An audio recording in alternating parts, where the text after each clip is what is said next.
I'm telling them that Collinsville is where it's at. So when we on the field of court, they better be aware of that. They scared of that. Of course, look at the ceiling. What up, Mr. Floyd? Yeah, it's Collinsville. And yes, I'm glad to say that I'm a Kahok. I'm about to graduate. Yeah, you know what it is. Collinsville High School, a champions. Yeah, screaming that's us. And when we on top, boy, quit fussing. All around my town, everything is white and purple, white and purple, white and purple, white and purple. We shut it down for the school and the sports team. White and purple, white and purple, white and purple, white and purple. White and purple, yeah, I know you see it. You see the chaos and you tell yourself you wanna be it. I go to CHS, so I am a champ. I ran this game so long, I'm starting to get a stomach cramp. Class of 1, 2, but we're number 1. Shout out to all my juniors, yeah, you know we get it done. White and purple, you already know. It's little easy peasy and that boy lay low. Yeah, you know what it is. Collinsville High School, a champions. Yeah, screaming that's us. And when we on top, boy, quit fussing. All around my town, everything is white and purple, white and purple, white and purple, white and purple. We shut it down for the school and the sports team. White and purple, white and purple, white and purple, white and purple. I'm about my white and purple, Scarface and DJ Screw. We on the peak of the mountain, best at what we do. Yeah, we the champs, homie, but we ain't selling shoes. These boys bleeding purple, call us the cheapest crew. They don't gotta do it big, cause I don't play with sports. I play my cards right. Now a good report. When Dub 12 comes, it's time to roll off. I'm in the back cause everybody rolling with me, K-Hawks. Yeah, you know what it is. Look, all the freshmen, High school champions. yeah, they know what it is. All around my town, everything is White and purple, white and purple, white and purple, white and purple. we shut it down for the school and the sports team. White and purple, white and purple, white and purple, white and purple. Yeah, you know what it is. Collinsville High School, a champions. Yeah, screaming that's us. And when we on top, boy, quit fussing. All around my town, everything is white and purple, white and purple, white and purple, white and purple. We shut it down for the school and the sports team. White and purple, white and purple, white and purple, white and purple.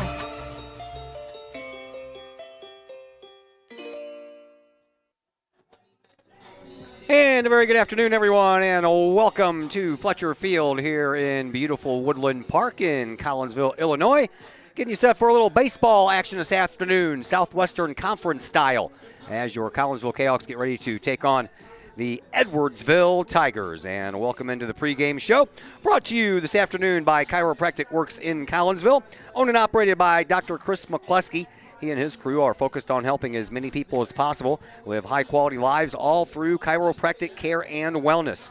You can visit Dr. McCluskey at Chiropractic Works in Collinsville at 410 Regency Center, just off of the Beltline Road in Collinsville. Give them a call, 343-3602, or online, chiropracticworkscollinsville.com. Once again, good afternoon. I'm Todd Duke. Ken Oberkfell, third base World Series champion for your 1982 St. Louis Cardinals and former Kahawk graduate, will join us here in just a little bit as we get you set for this game between Collinsville and Edwardsville. Kahawks, they come into this contest with a record of 4-9. They are 0-2 in Southwestern Conference play under their second-year head coach Brett Swip, who now has a record of 13-30 in his 1+ years. On the other side, the Edwardsville Tigers, ranked number 2 in the state by Max Preps. They are 10-0. This is their first conference game of the year, so no conference record as of right now, and they are under their head coach Tim Funkhauser, who is into his 22nd year as head coach of the Edwardsville Tigers and has a robust record of 687 wins and only 168 losses. Kahawks, they are mired in a 7-game winless streak. The last win was the 11-6 win at Althoff. That was at Gordon Moore Park back on March the 26th. The Kahawks were 4-2 after that win. 4 games of the current 7-game losing streak have been 1-run losses, including the last 3 games, back-to-back 4-3 losses to Belleville West, plus Saturday's 8-7 loss at Springfield Sacred Heart Griffin. Collinsville had a 3-0 lead at Belleville West 1 week ago. West tied it with 3 runs in the 5th and then won it with a run in the 6th inning. Kahawks with a 2-0 lead on Thursday here at Fletcher Field, and then Belleville West with 2 to tie it in the 5th, and they took a 4-2 lead with 2 in the top of the 7th. Kahok's got 1 run in the bottom of the 7th, but it wasn't enough. For Edwardsville, Sunday afternoon after the St. Louis Cardinals lost to Pittsburgh for the Cardinals' first loss of the year, Edwardsville and Jackson took the field at Busch Stadium. Edwardsville with 6 runs in the first and 6 more in the third, won 12-0. In 5 innings, they had 5 doubles and a triple in that game for the Tigers. A 1-run win versus Winnetka, a 1-run victory versus Huntley have been the closest anyone has got to knocking off Edwardsville so far this year. They are averaging 8.6 runs per game, and defensively they're only giving up 2.2. Collinsville, they are giving up 5.6 on both sides. 5.6 is what they're scoring on average per game, and they're also giving up 5.6 per run defensively per game. So that brings us to our pregame interview. Had a chance just a little while ago to catch up with Collinsville pitcher/infielder Chris Tillman, and my conversation with young Mr. Chris Tillman will come your way next as the Chiropractic Works pregame show continues here on the Kahok Sports Network.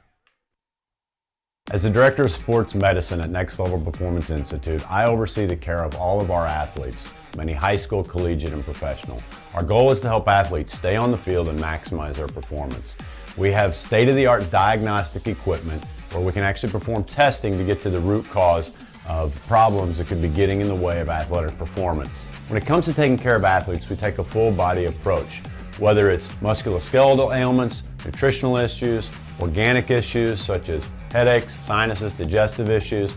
We have advanced training to where we can remedy health issues and return that athlete to play as quickly as possible.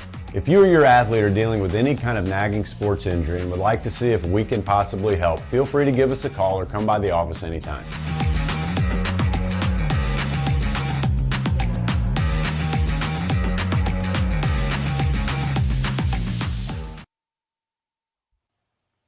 The Junior Service Club of Collinsville has been a proud supporter of KahokSports.com and the Kahok Sports Network from day one. Since 1934, the Junior Service Club of Collinsville has been providing women in the community an opportunity to make a difference with fundraisers and projects, all that go towards helping the needy in Collinsville. If you would like any information on any event sponsored by the Collinsville Junior Service Club, head to Facebook, type in Collinsville Junior Service Club, and then click on the event tab. We thank the Collinsville Junior Service Club for their continued support of the Kahok Sports Network and KahokSports.com. Do you have a big land improvement project that requires some outside help? Call Petroff Trucking Company. The Petroff Companies have been shaping the metro area since 1975. Family owned and operated, Petroff Trucking Company can do the job and do it right. Hauling, excavating, and grading, they do that and more. Petroff Companies also has roll-off dumpster rentals. They also specialize in dirt and rock sales. Petroff Trucking Company can help you develop your land for your needs. Petroff Trucking Company. Check out their website, petrofftrucking.com, or give them a call, 618-797-6100. Petroff Trucking Company, shaping the metro area since 1975. Pace Design and Construction in Maryville. Whether building a new home, making an addition to the home you currently own, or finally getting around to that remodeling job you've been putting off, Pace Design and Construction in Maryville can help.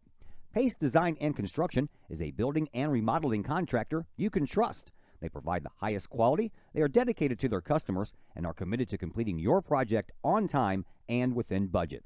Pace Design and Construction in Maryville. Give them a call at 618-407-5466, online at pacedesignconstruct.com, or on Facebook at Pace Construction Design.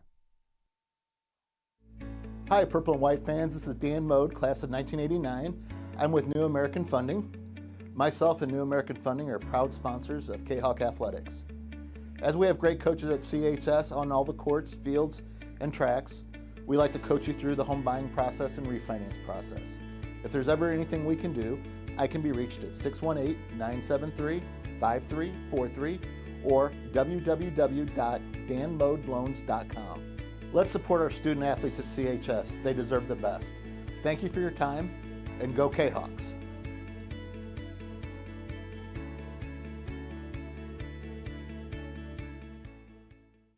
At At Chiropractic Works, our mission is to help as many people live as high quality of life for as long as possible without the use of drugs and surgery. We have state-of-the-art testing available to see if we think we might be able to help you with any health issues that you're dealing with. Whether it's neck pain, back pain, headache, sinus, allergies, numbness, tingling, shoulder, elbow, wrist, hip, knee, or ankle problems, we've helped many people solve these issues without the use of drugs and surgery. If you'd like to get to the root cause of your health problems, feel free to give us a call and schedule a consultation or a new patient exam to see if we think we might be able to help you.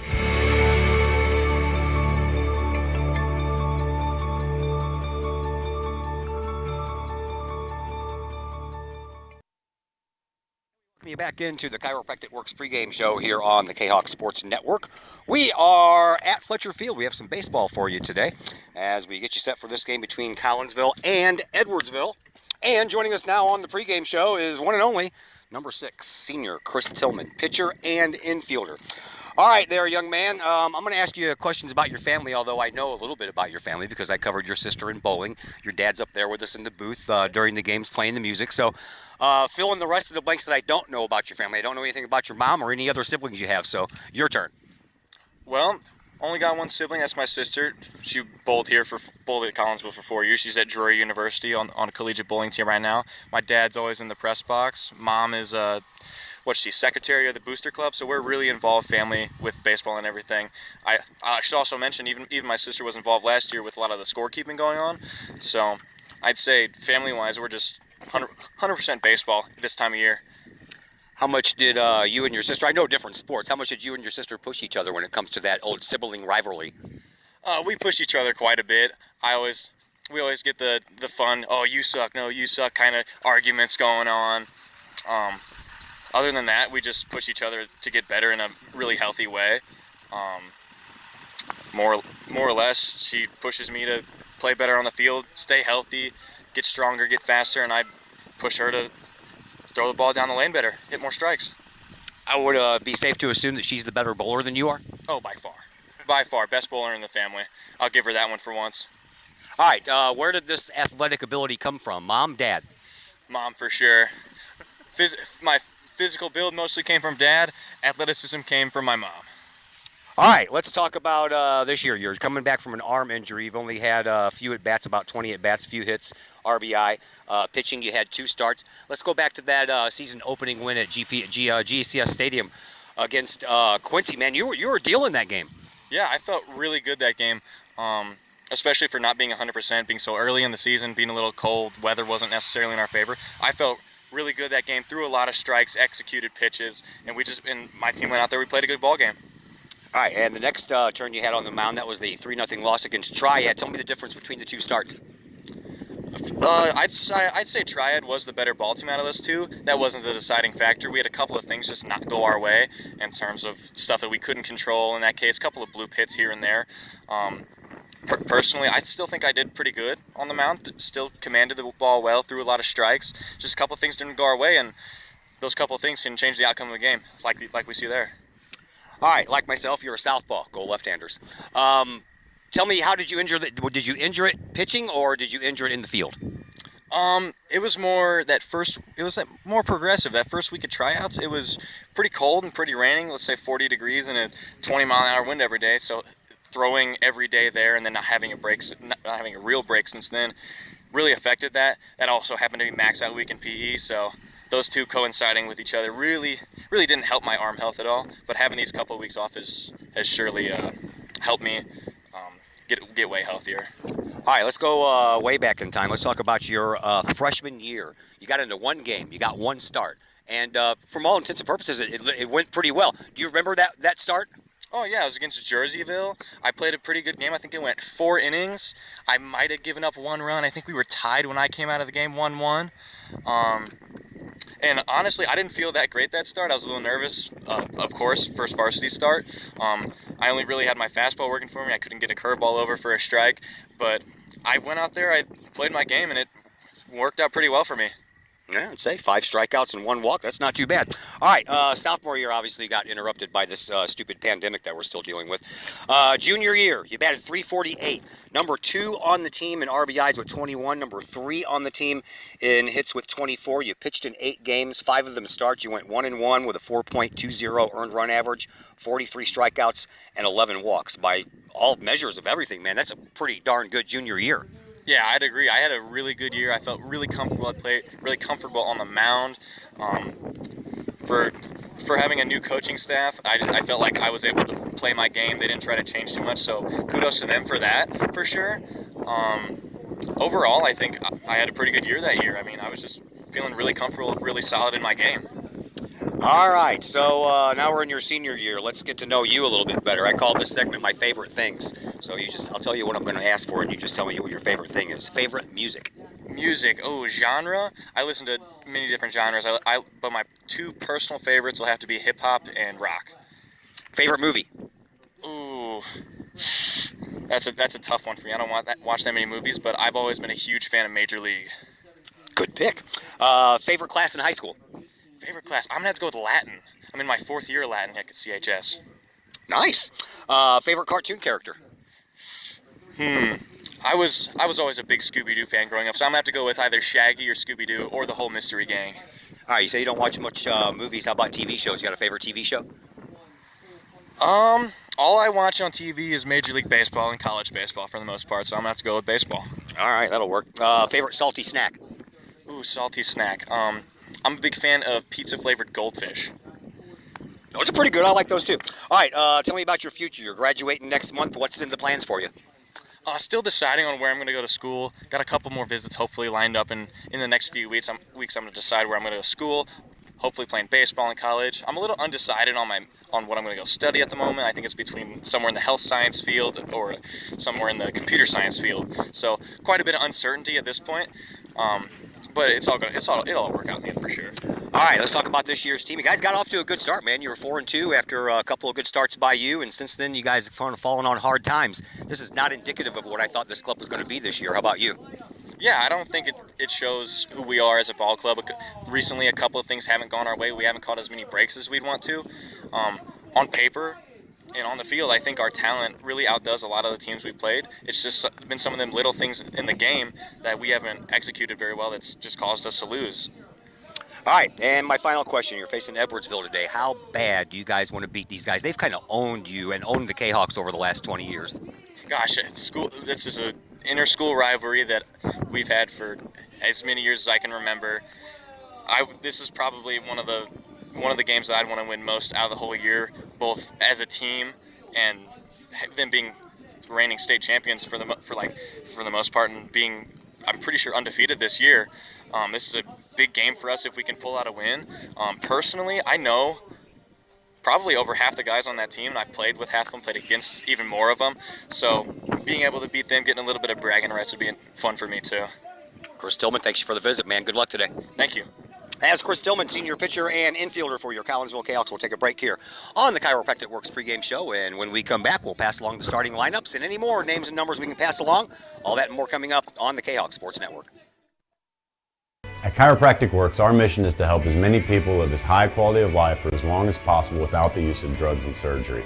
We have state-of-the-art testing available to see if we think we might be able to help you with any health issues that you're dealing with. Whether it's neck pain, back pain, headache, sinus, allergies, numbness, tingling, shoulder, elbow, wrist, hip, knee, or ankle problems, we've helped many people solve these issues without the use of drugs and surgery. If you'd like to get to the root cause of your health problems, feel free to give us a call and schedule a consultation or a new patient exam to see if we think we might be able to help you.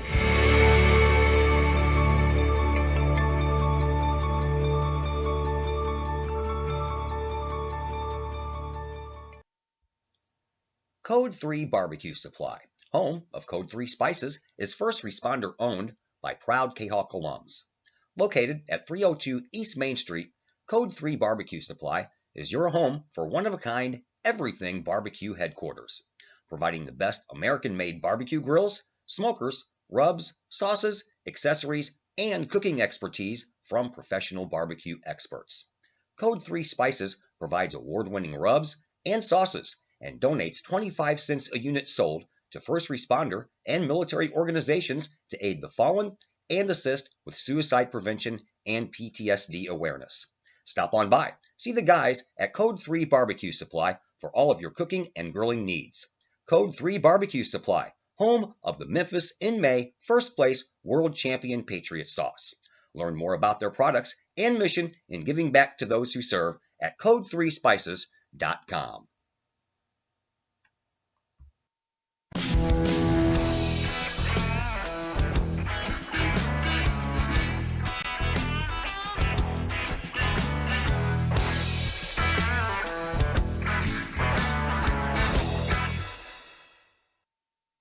Drink it in. Powerful, vibrant, nutrient-rich fuel for healthy, active, experience-rich lives. So you can be your best self, live your best life, and rule the day. And once again, we welcome you back to Fletcher Field here at Woodland Park. My name is Todd Duke. Ken Oberkfell on the other microphone as we get set for this contest between Collinsville and Edwardsville. And here are your starting lineups. We'll begin with Edwardsville. They are up to the plate first.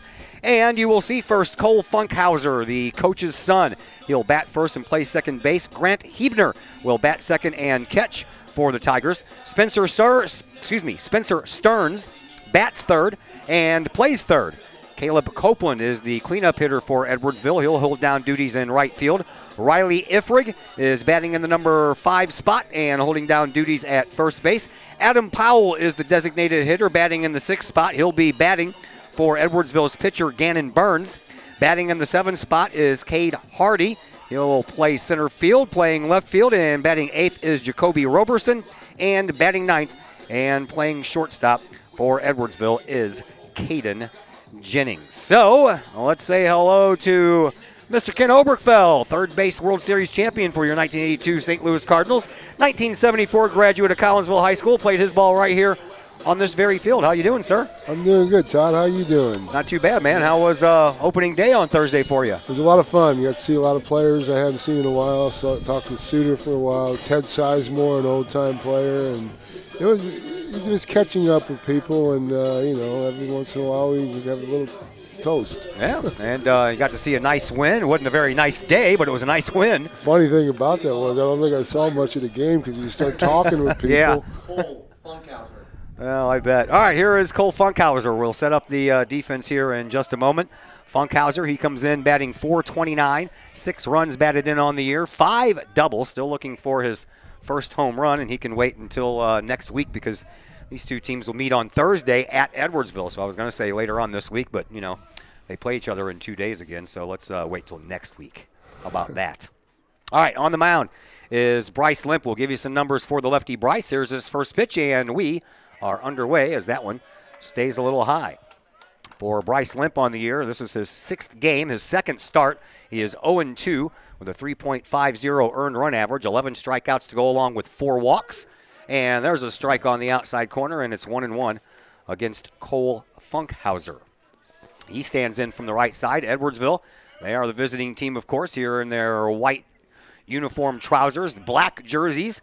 Everything on their jerseys are in orange. The numbers on their back, they have a little logo on their left sleeve. They have an American flag over their numbers on the back side, and the word Tigers written across the fronts of their jerseys.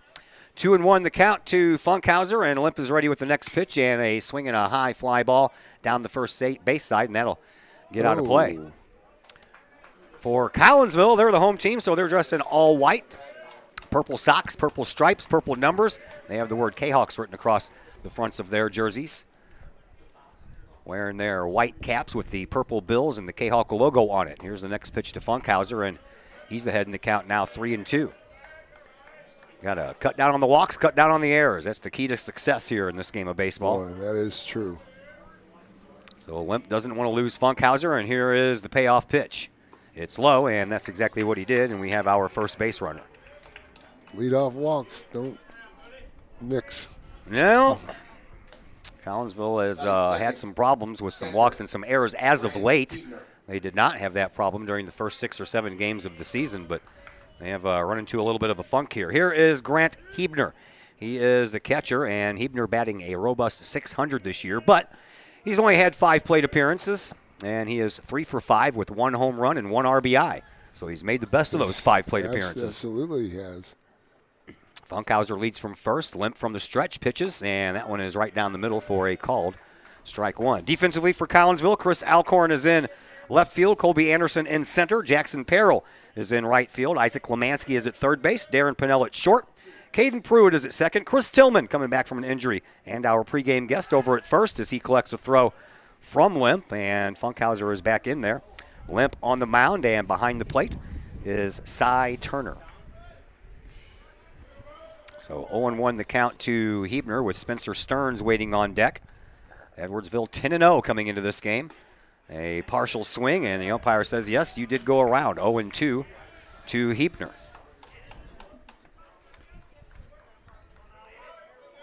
In their 10 games, Edwardsville has struck out 50 times, so they are beatable. That's an average of 5 strikeouts per game. They average just a little bit more in the walk department, though, at 5.4 per game. Here's the next pitch, and that one's outside. I think the thing with Edwardsville, they take what you give them. I mean, they don't panic. They just get pitches they can hit, and they hit it. Was that a big deal back when you were in school? Beat anybody? You lose to some people, but you got to beat Edwardsville. Oh, yeah. Well, they got the runner picked off. Funkhauser in a run down, throw down to second base. He's back to first, and the tag put on, and nicely done there by Collinsville. And applying that tag was Bryce Limp from the pitcher's mound, so that play goes 3-4-1 for the putout. And there's one out, and that takes care of the base runner. So nice job there by Limp and his infielders. It is a 1-2 count to Hebner. Now he's up there with the bases empty. And he's behind in the count, and there is called strike 3. Nice pitch there. He knew it, too. From Limp. Oh, yeah, he did. Getting back to what you were talking about earlier, Todd, yeah, we had rivalries. We could not stand Edwardsville. Yeah, I'm telling you, man, you play that school in Tiddlywinks, and it's going to be robust. Yes, it is. And here is Spencer Stearns, the third baseman. Stearns batting .452 on the year. 10 runs batted in, 1 home run, and a few doubles to his credit as well. The leader for Edwardsville right now in the RBI department is Caleb Copeland, and he stands on deck. So 2 out, no one on, top of the first inning. 1-0 the count to Stearns. Next pitch on the way from Limp. That one's in there for a strike. You see that Stearns wanted to pull the trigger but held back, but it didn't matter. It was still over the inside corner, 1-1. Limp. One of Kahok lefties on the mound. Pitches. Strike on the outside corner. Limp's dealing right now. He's throwing the ball well. He's a pretty good center fielder, too. Yeah. Plays well all over the place. Yeah. Saw him hit a home run in that game against Altoff. Next pitch, foul ball that stays at the plate. No Josh Scrum, the usual catcher. He got hurt in the last game. Apparently trying to score from third, dove into home plate, dislocated his shoulder, and apparently he dislocated his arm right after that. And for all intents and purposes, he is out for the year. That's a shame. Yeah, it is. Senior year. Mm-hmm. 1 ball, 2 strikes the count, and the pitch outside. Yeah, we just interviewed him in the last home game that we did for the pregame show, and he missed some significant time last year with a shoulder injury. It was a, what would they call that, a labrum tear? Labrum tear. Yeah. Swinging a fly ball. That one's going to get down and one bounce in front of Jackson Perrell, and Edwardsville has the first base hit of this game. And it belongs to Spencer Stearns. So Stearns is on at first, and boy, that pickoff looks good right now, or else it could be first and third. Yes, it does. Here is Caleb Copeland. Copeland batting in the cleanup spot. He's batting .515 on the year. Told you about the 14 runs batted in. 1 home run, 1 triple, 3 doubles to his credit. He's also scored 13 runs. He bats from the left side. 2 outs, runner on at first. Limp back from the stretch, and here's the pitch. It's up high. Ball 1. Riley Ifrig, the first baseman, waiting on deck for Edwardsville. Edwardsville has owned the Collinsville Kahawks over the last 21-plus years. We'll give you that number in just a moment. There's a strike. It's a little high, but right over the plate. Tigers are 41-5 versus Collinsville. 37-5 in the regular season, 4-0 in the playoffs since the 2000 season. That one's inside.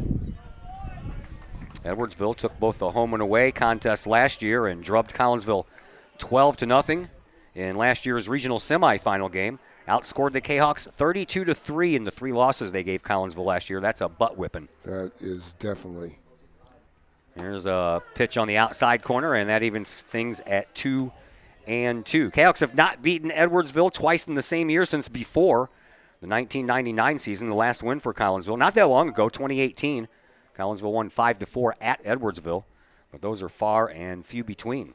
Limp's ready with the 2-2 pitch. Here it comes. Swing and a miss, and a dropped ball by Turner. Probably a foul ball. He raised his hands, a foul ball. Got a little bit of the bat on it. And that win in 2018 was the last of a 10-game winning streak in that season. Here's the next pitch. This one's outside. So between 2012 and 2018, Tigers were 11-1 against Collinsville. Like I said, this Edwardsville baseball team has owned the Kahawks since the turn of the century.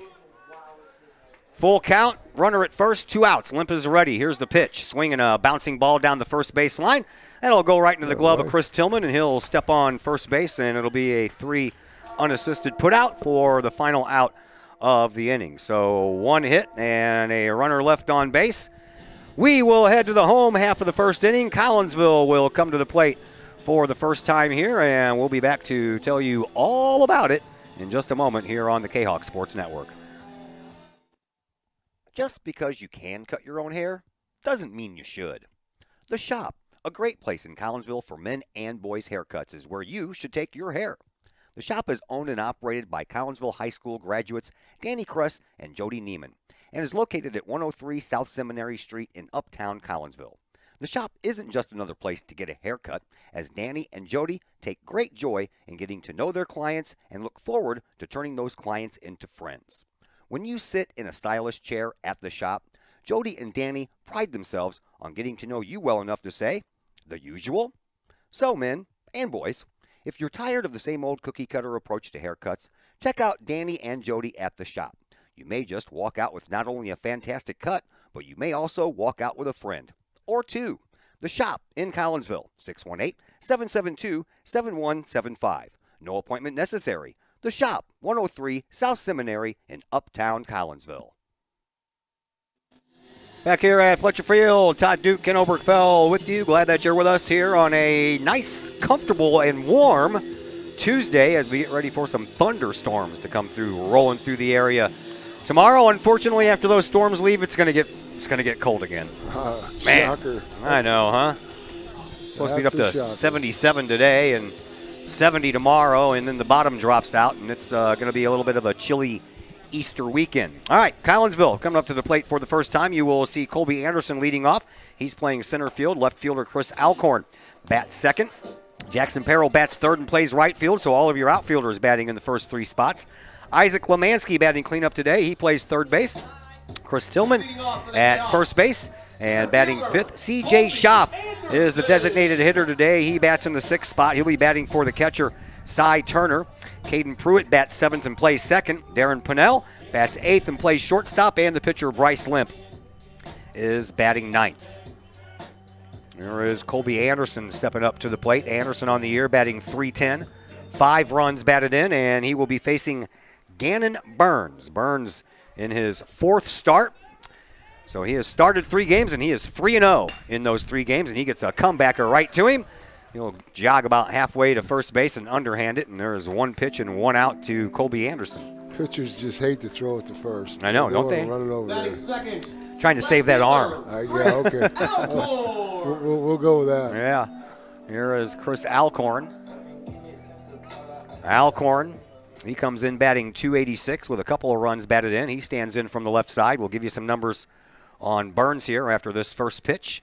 And the righty delivers. That's a called strike. Told you about the 3 starts. He's 3-0. 11 innings pitched. He has given up just 2 runs, one of those earned, so his earned run average is a 0.64. He's only given up 8 hits in his 11 innings. Next one's in there for a strike as well, and apparently that's a Burns trademark. 7 strikeouts, 1 walk this year so far. That's pretty good. Here's the 0-2. Outside. Ball 1. Jacoby Roberson is in left field. Cade Hardy is in center. Caleb Copeland is in right field. Spencer Stearns is at third base. Caden Jennings is at short. Cole Funkhauser at second. Riley Ifrig is at first base. And Gannon Burns on the mound is pitching to Grant Hibner behind the plate. 2-2 now the count to Chris Alcorn. And Burns, the righty, from the windup, delivers. A little bit low. Went from 0-2 to 3-2. Nice job up there by Alcorn, making him pitch. Jackson Perrell waits on deck, hoping to get up there with a base runner. Here's the 3-2. Swinging a foul ball out of play. That keeps Alcorn alive. Mike Chase and Steve Dasher are your umpires today. Here's another 3-2 to Alcorn, and right back to the pitcher. This time, he will not take the jog to first base. He'll throw it on over there, and back-to-back 1-3 putouts. And I've left Collinsville with just one more out here in this inning. Here is Jackson Perrell. Jackson on the air, batting .313, 7 runs batted in. He has the team lead in home runs with 2, tied with Bryce Limp and Josh Scrum, but unfortunately, Josh will be stuck at those 2 for the rest of the year. Nobody on, and a pitch that's a little bit high to Jackson Perrell. Perrell playing right field today. Isaac Lemansky in the cleanup spot. He waits in the on-deck circle. Here's the next pitch from Burns. It's outside. It hits the corner, and we're even at 1-1. Not much of a wind. It's blowing straight into home plate from the right field foul pole, but not strong. Nice little breeze. This one's inside. 310 down the first base line, 312 down the third base line. A robust 375 in the left center power alley. 360 to right center field and straightaway center field around 378. And look at that.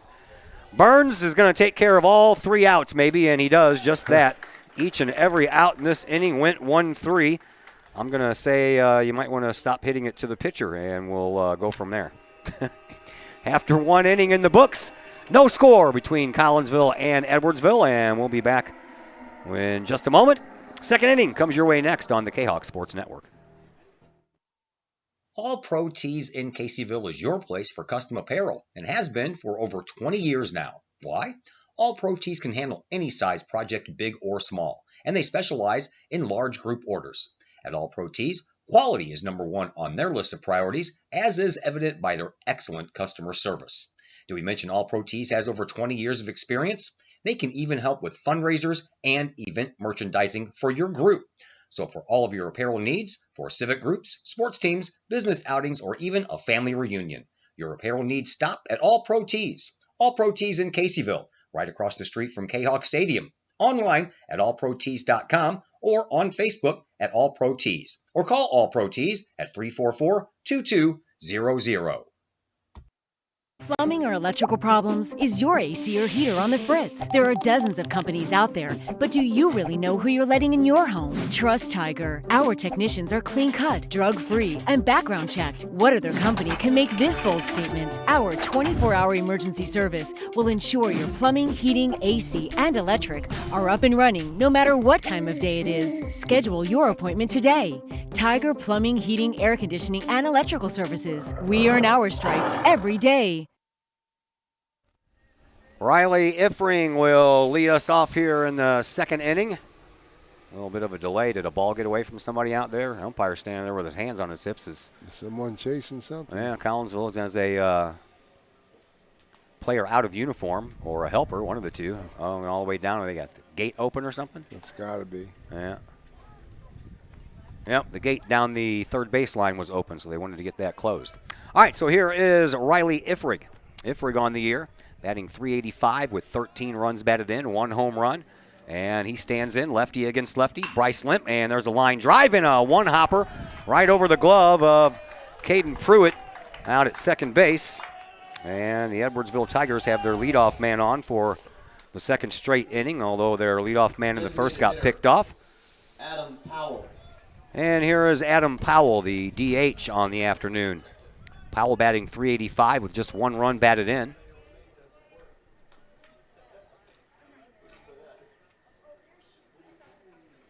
And he will stand in from the left side. A lot of lefty-lefty going on here. Limp from the stretch. We'll check on his runner, and he'll throw over there and check him even closer. And back in there with a hand-first slide was Riley Ifrig. That's a pretty good move right there. Yeah. Edwardsville has 33 stolen bases on the year. They're averaging 3.3 per game. They've only been caught once. That's pretty good numbers, too. Yeah, sure is. Limp, he's ready. Here's the pitch, and that one floats in there for a called strike. Collinsville, they have 57 stolen bases on the year, averaging 4.4 per game, but they've been caught 9 times, but they attempt a lot more. Right. Limp from the stretch, throws over to first.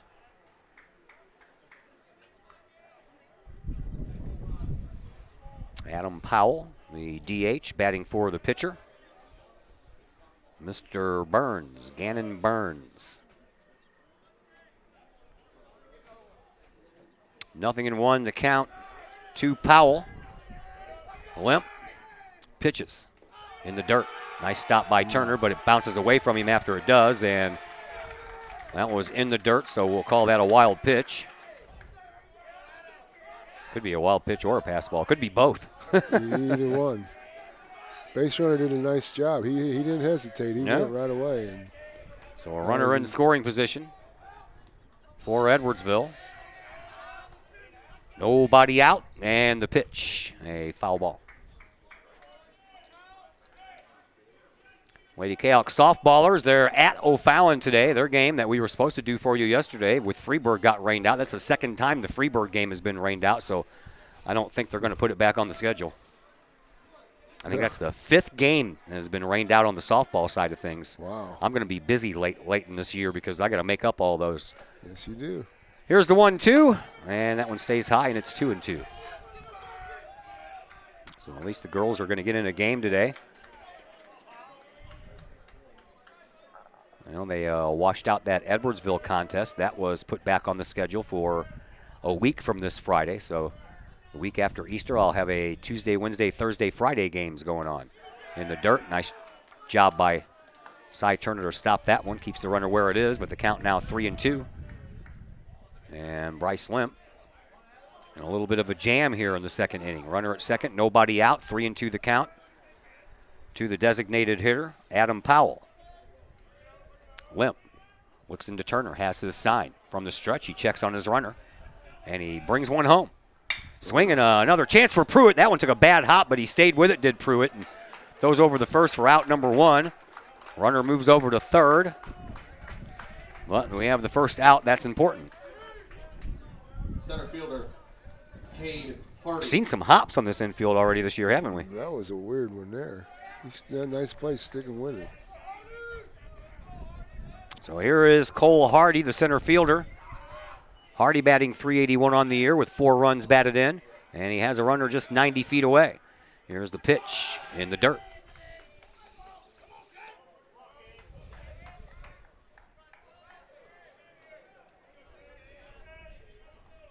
Hardy, the number 7 batter for Edwardsville. Awaits the next from the lefty Limp. Here it comes. Off-speed pitch, but stayed high. 2-0.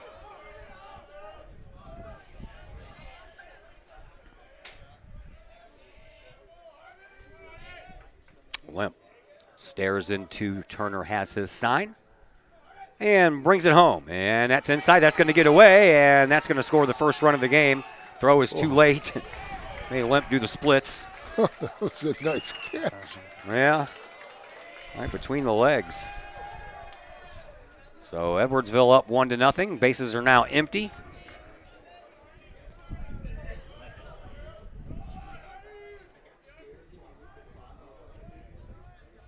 Unearned run, scores on a wild pitch. Strike is in there. I think Limp was worried a little bit too much about the runner and needed to concentrate on the hitter. Yes, I have to agree with you there. 3-1 the count after 3 straight out of the strike zone. Now that there's no runners on base, Limp will settle down and he'll throw another strike. Lemansky with an opportunity at third. He's up with it. Strong throw over to first base. Nice dig by Chris Tillman for the out.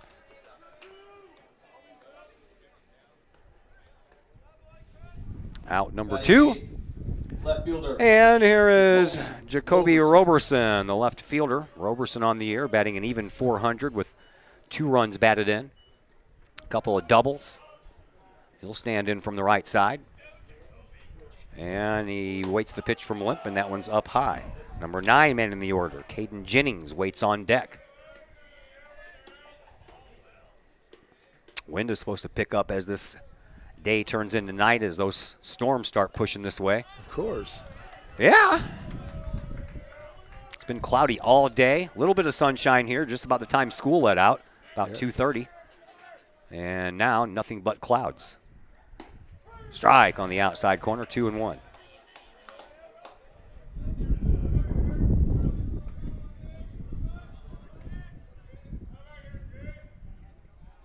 Limp from the windup now, brings home another.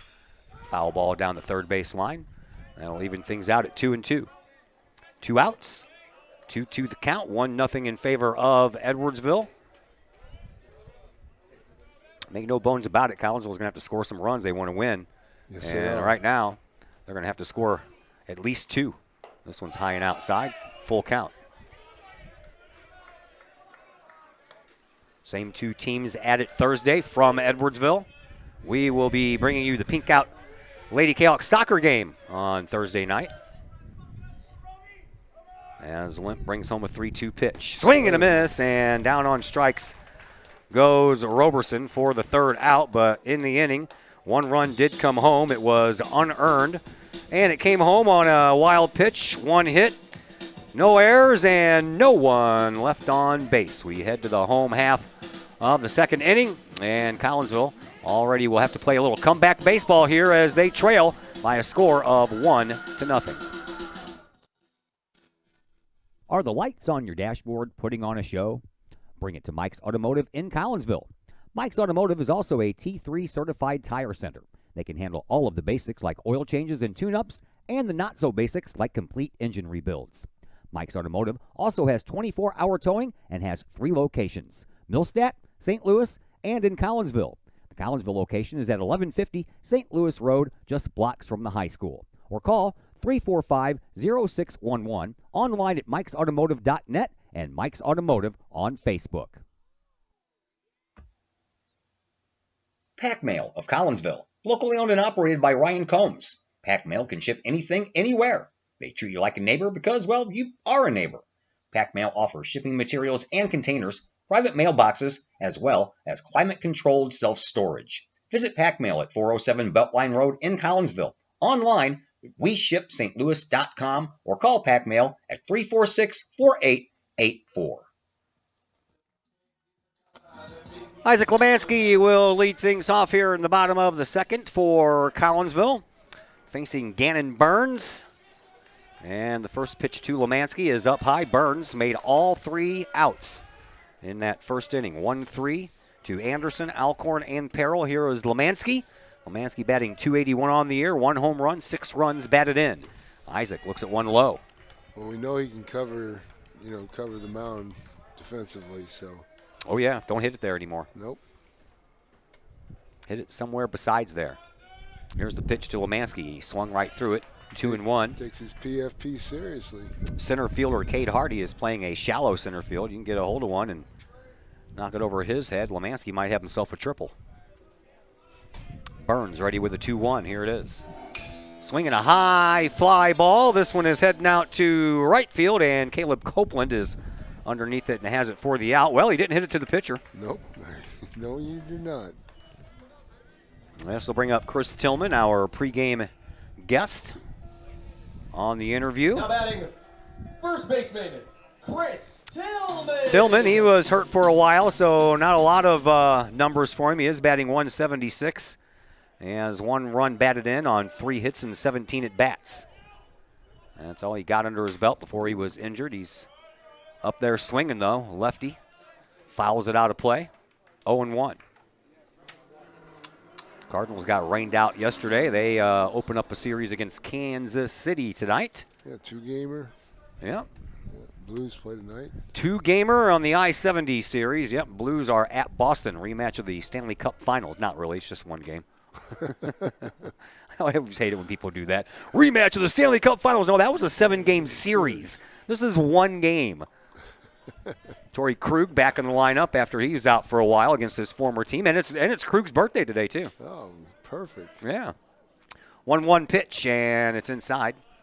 Tillman steps away, 2-1.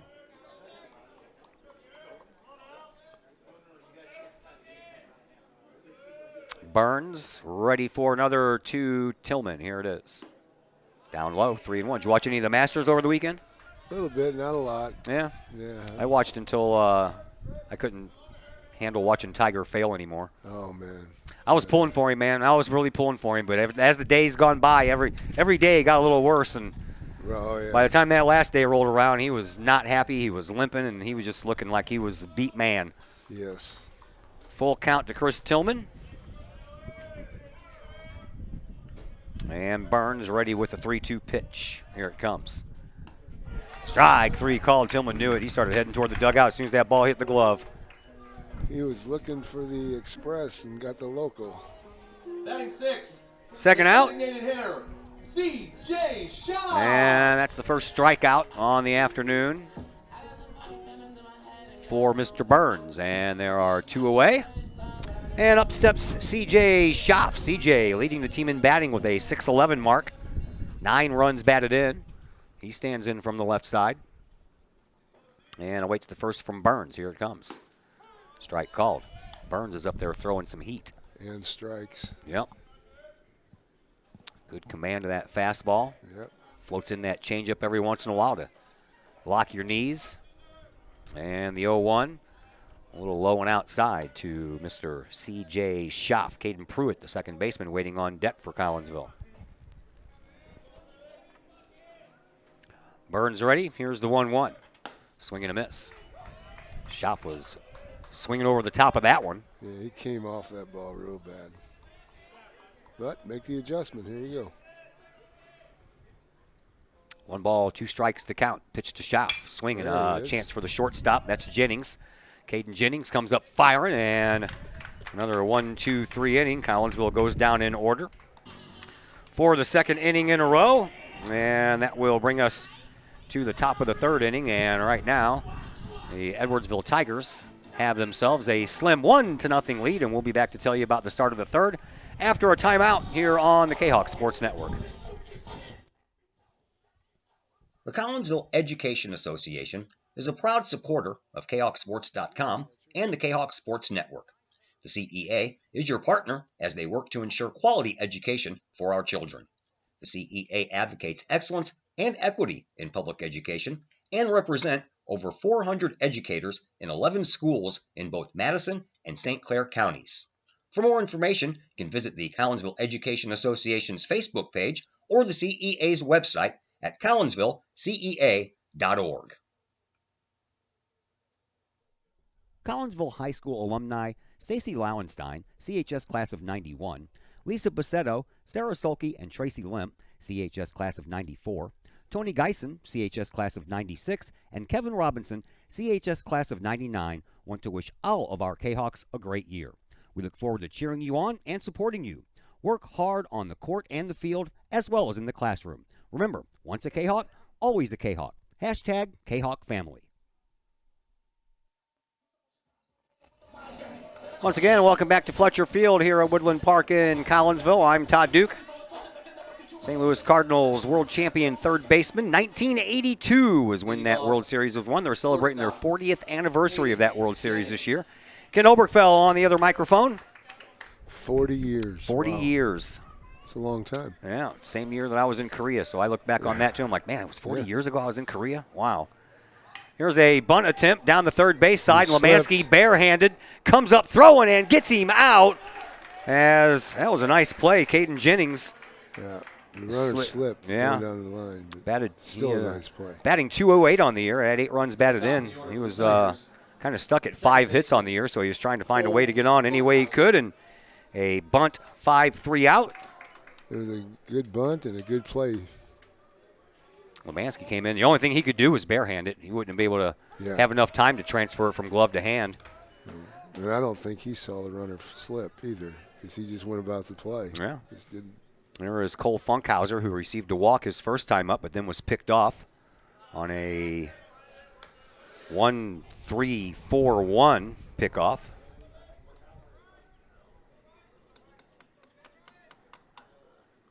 And the next pitch is down low. 2-1 the count. Cole Funkhauser. He is a junior, so he'll have one more year under his dad's tutelage. Funny word, tutelage. Spell that. No, thank you. I was never very good at spelling. I would sound out things phonetically and spell them the way I sounded them out, and 9 times out of 10 I was wrong. I'm sorry, you forgot the extra S. What? Why is there 2 S's? We can get away with just one. Yeah. 2-2 the count to Funkhauser. Playing him to pull. Center fielder Colby Anderson moves over a little bit more to the left field side of things. And the pitch is in the dirt, full count. Well, I tell you what, Limp has been in a lot of full counts early in this game. Yes, he has.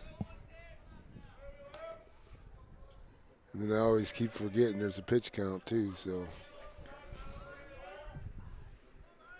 Limp would like a strikeout here.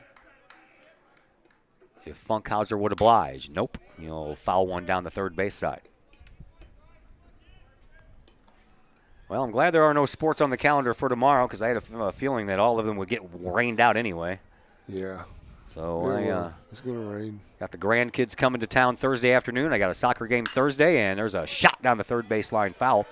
So I got a soccer game Thursday night, and that's the only sporting event I put on my schedule so I could spend some time with them before they leave the day after Easter. Well, that'll be fun. That'll be nice. Yeah. 13 and 12 years old. Such a fun age. Yep. Another foul down the third base side.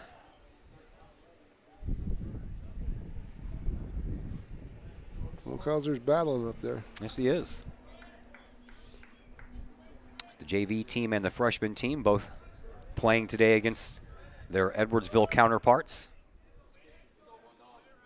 And the pitch to Funkhauser, way high and outside, and Funkhauser has coaxed walks out of Limp in both of his plate appearances.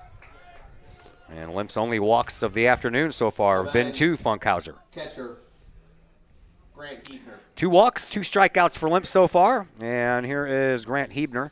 Hebner was a strikeout victim his first time up. He got caught looking at a called third strike.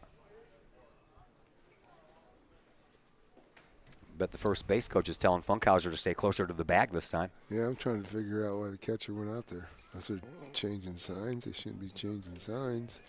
I don't know, unless he noticed he was doing something wrong. Yeah, that could have been. So Hebner, once again, up there for the second time in a row with a runner at first. And 1 out. There's a throw over, and Funkhauser wasn't even about 2 feet off the bag that time. He might have learned his lesson. Those lefties can be deceiving when they throw over to first. Yeah. Because they're facing first base, so that throw sometimes can be a little deceiving. That one's foul. Had a little bit of a spin on it.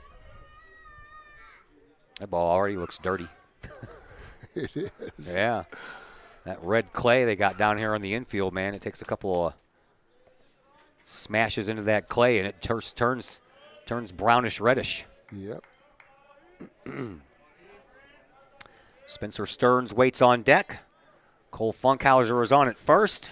Grant Hebner up at the plate. This would be a nice time for a double play ball. Limp's ready, and he'll throw over to first. And again, Funkhauser not even 2 feet off the bag.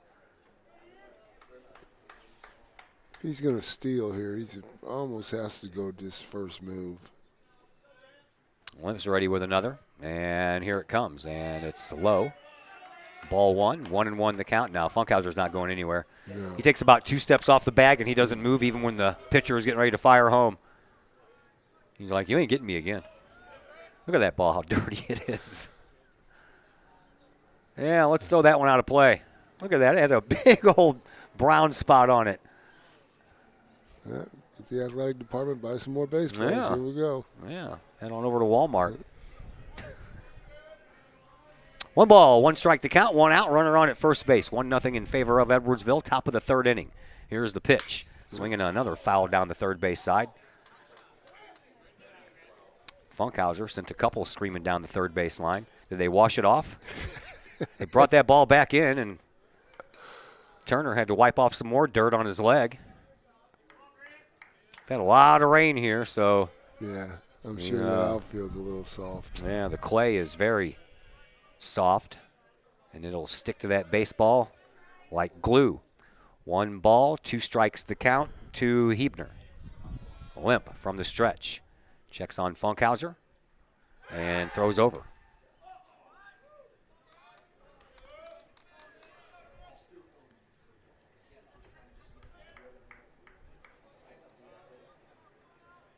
We're in the top of the third. 1 out and a runner on. Here's the pitch outside, throw down to first base, and back in time is Funkhauser, and now the count even at 2-2.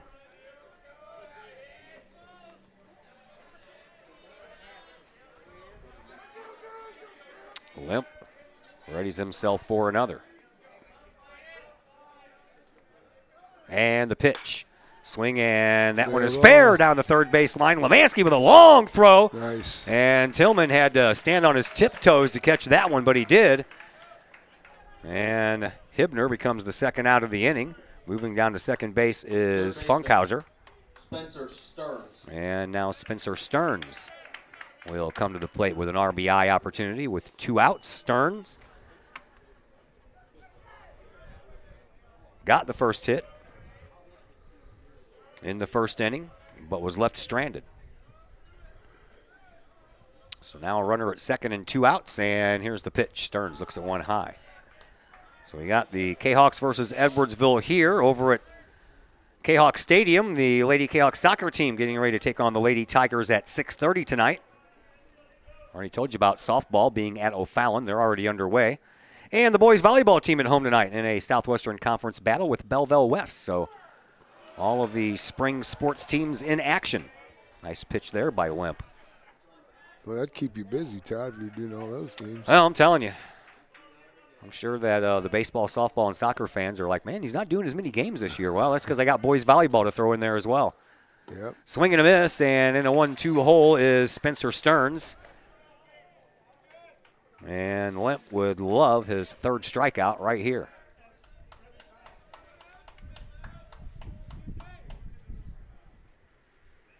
Bryce Limp stares into Cy Turner, has his side now, checks on his runner. Funkhauser at second, checks on him twice, and brings the pitch home.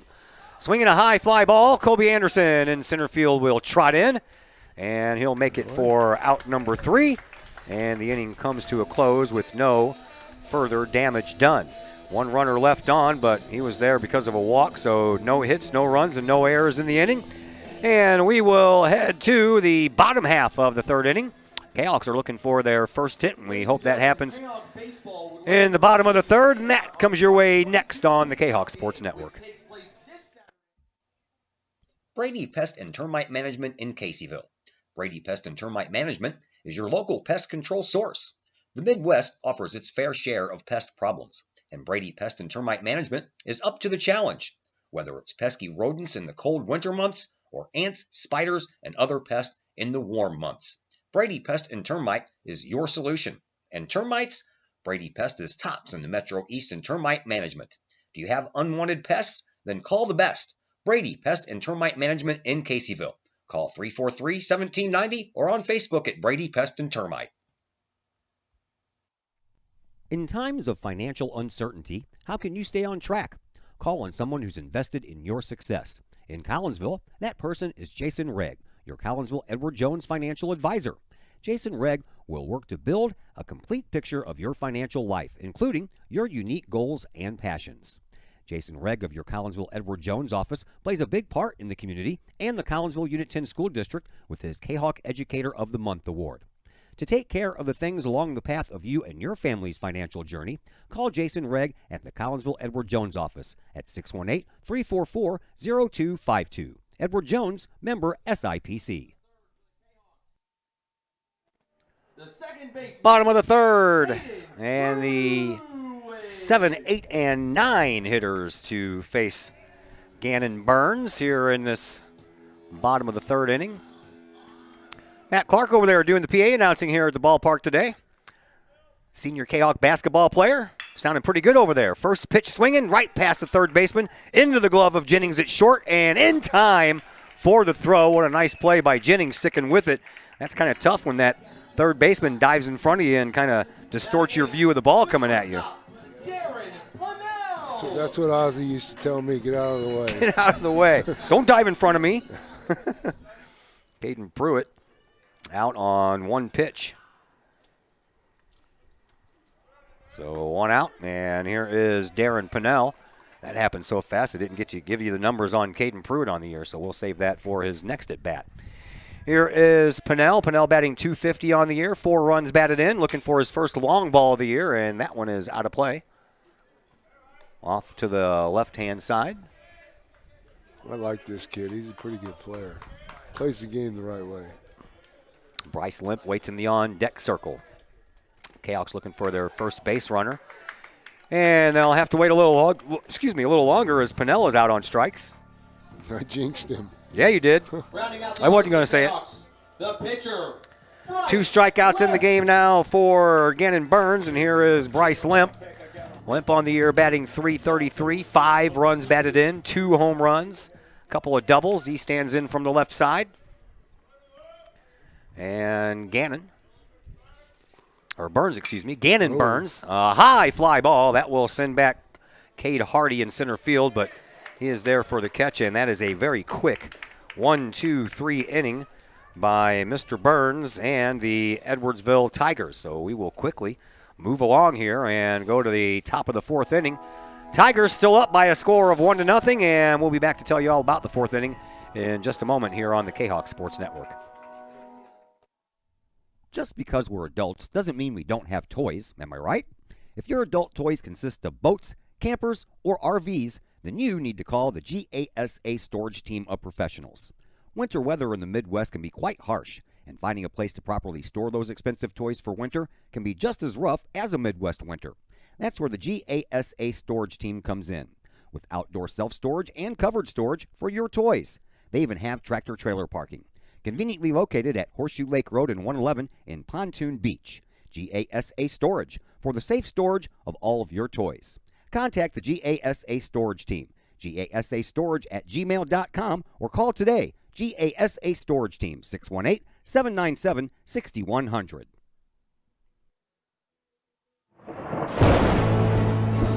I couldn't ask for a better agent, for a better company in a disaster where you have no idea where to start. I learned that there's not a given in life. It takes a team. There's people that are going to watch out for us and that care. It's been pretty stressful.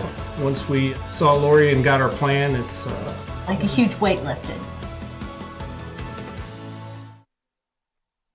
In Collinsville, call Scott Allen at 618-346-1500. Caleb Copeland leads things off here in the 4th inning for Edwardsville. Copeland grounded out to Chris Tillman unassisted at first base, his first time up, and he'll foul one off the end of the bat, and it's 0-1.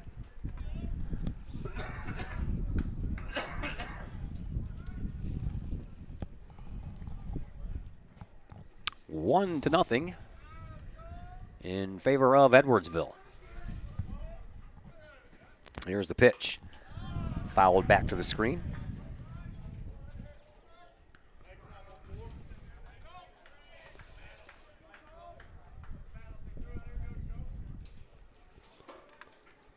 Limp ready with an 0-2. Here it comes. Up high. Ball 1, 1-2.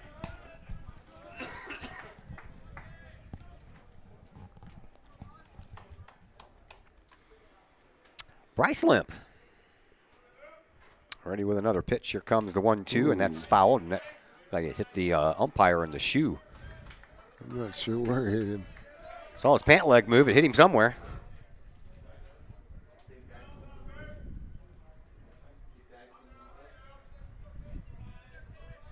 Bryce Limp stands back up on top of the hill. 1 ball, 2 strikes the count. And the next delivery on the way. Swinging another chance for Tillman, but this one's foul.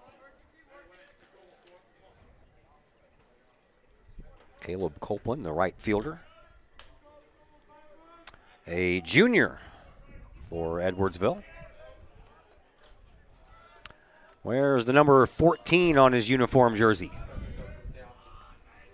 Another 1-2 pitch from Limp on the way. And this time it is a chance. Oh, that's nice fair. Play. And then Tillman stayed with it the whole way. He had that one tracked coming right into his glove, but then it hit that bag and popped right up. And for the second time in a row, Caleb Copeland is out 3 unassisted. First baseman, Riley Ifring. Here is Riley Ifring. Ifring scored the only run of this game so far. Singled in the second. Moved over to second on a wild pitch. Went down to third on a ground out and then came home and scored on a wild pitch. So an unearned run. But it's on the scoreboard as 1-0, and that's where we stand right now, 1-0.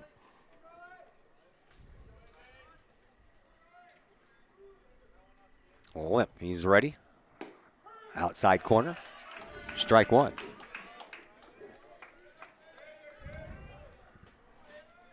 I don't think there are any. Nope, there are no sports scheduled for tomorrow. That's a good thing because they'd all get canceled. Unless it was boys volleyball, because, of course, that's inside. Indoors. Yeah.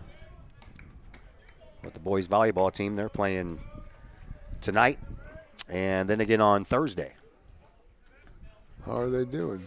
They're all right. They're all right. They're learning their way. Southwestern Conference matches have been the toughest. They haven't won one of those yet. Hopefully they'll do that tonight.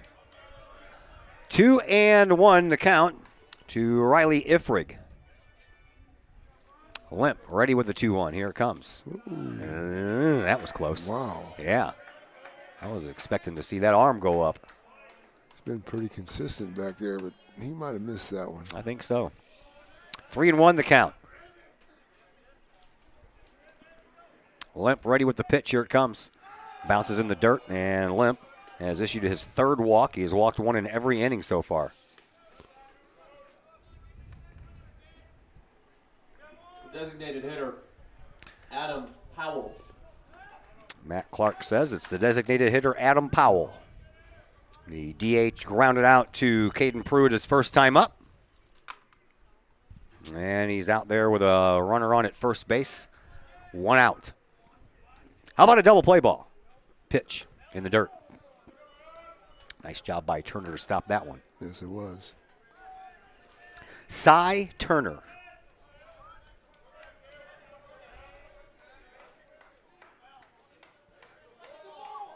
Yeah. He balked. He did. Both the umpires said it at almost the same time. And the base runner, too. Yeah. So a balk by Limp will put a runner in scoring position. That takes away the traditional double play. And the pitch. Bouncing ball to Tillman. He'll back up for it. He'll take it himself to first base. That's the third unassisted put out by Mr. Tillman down there at first base. 2 away. Runner at third. Center fielder, Cade Hardy. Here is Cade Hardy. Hardy grounded out to Lemansky his first time up. On a nice play by Isaac over there at third base with a nice strong throw to boot.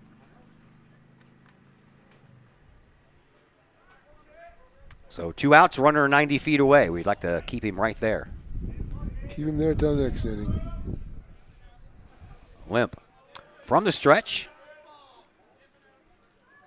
Brings one home. Swing and a miss. Foul tip. Stayed in the glove of Turner.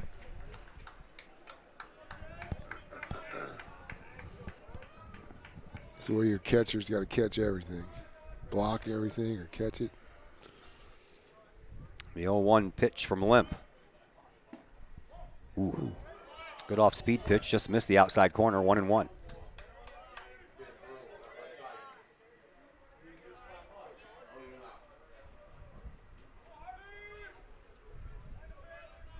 Limp's ready with another. From the stretch to the belt. And the pitch. High and outside, ball 2.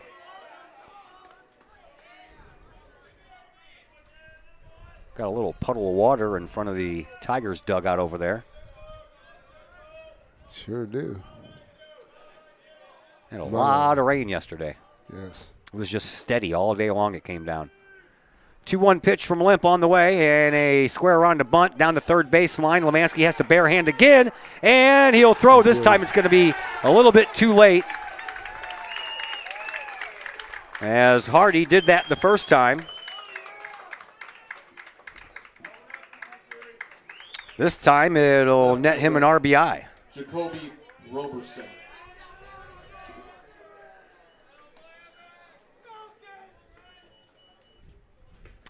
So run home. Runner on at first and still 2 away. And here is Jacoby Roberson. Roberson, a strikeout victim, his first time up. And the throw, and they're going to get another runner tagged out if they can execute the rundown. Limp back over to cover first, and he will. That dude's out of the baseline now. Yeah. He would have been out anyway. So another pickoff, and it's the same one. It goes 1, 3, 4, 1. Second time they've done that here in this game. So Roberson will now lead off the next inning, but the Tigers do pick up another run. This time it was earned, and this time it comes without a base hit. And we will head to the bottom of the fourth. Collinsville, they're still looking for their first base runner, and we hope that that comes up now in the bottom of the fourth, which will be coming your way next on the Kahok Sports Network.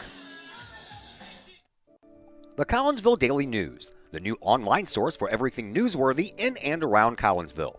This news source is designed to be the heartbeat of the Collinsville community and is owned and operated by members that live in this area. The Collinsville Daily News generates their revenue with local support from the community in which they serve and from advertising. They do not charge to read their content, so you'll never run into one of those annoying paywalls.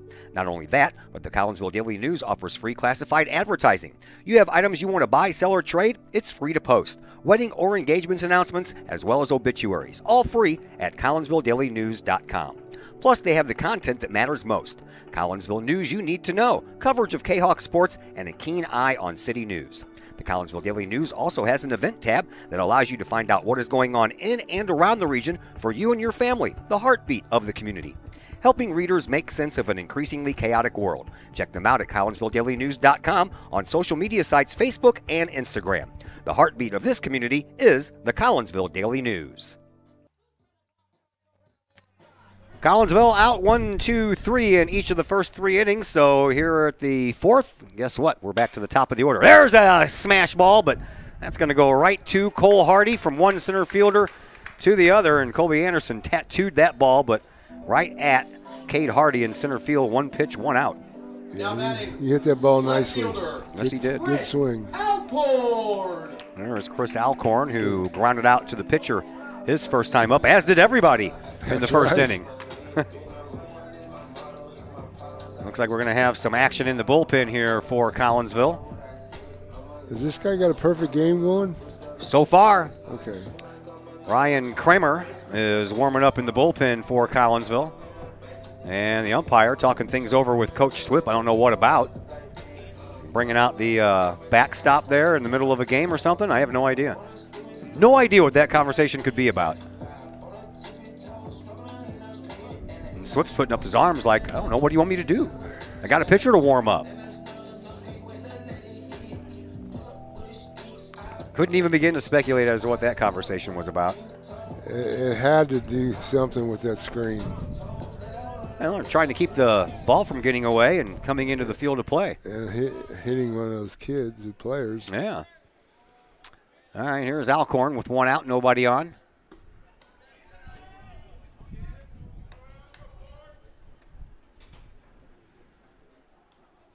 Gannon Burns moving right along here, the righty. Has yet to allow a base runner. Here's the pitch. A little low. Ball 2, 2-0. As I mentioned, Burns coming into the year only walked 1 person in his first 3 starts. That's, for high school, that's impressive. Yeah. Swinging a foul ball out of play. Off the tree and then almost on top of the dugout. There's Braden Limp. Bryce's brother just walked into the park. Longtime Kahok baseball and basketballer. A little low on the next pitch. 3-1. Alcorn seeing if he can coax a walk here out of Gannon Burns. Well, if you want to do that, don't swing at this pitch. Don't swing. Don't swing. 3-1 pitch on the way. He swung. Oh, I had it. He swung. It was coming right to you. He did swing. Full count. That would have been a strike anyway. Yeah. Right down the middle. It'd pop up to me. If there was no screen there, yeah, you would have had a chance. Swinging another high fly ball and another chance for Cade Hardy out in center field, and he makes the catch, 2 away. So is Jackson Perrell going to fly out to the center fielder? Because in the first inning, all 3 batters grounded out to the pitcher, and so far in the fourth, the first 2 have flew out to center field. Chance he could. Well, I'm hoping not. How about over the center fielder's head and over the fence? Yeah, over that yellow line. Burns, he is locked in. Looks into his catcher, Hebner, and brings one home. A high, towering fly ball, but that's going to get out of play. That was your basic hanger. Yeah. And I tell you what, Perrell just missed it. He had a good swing on it. He did. Swing came just a tad late. Here's the 0-1. Outside, but that's a called strike. That was farther outside than the one he called a ball last inning. 0-2.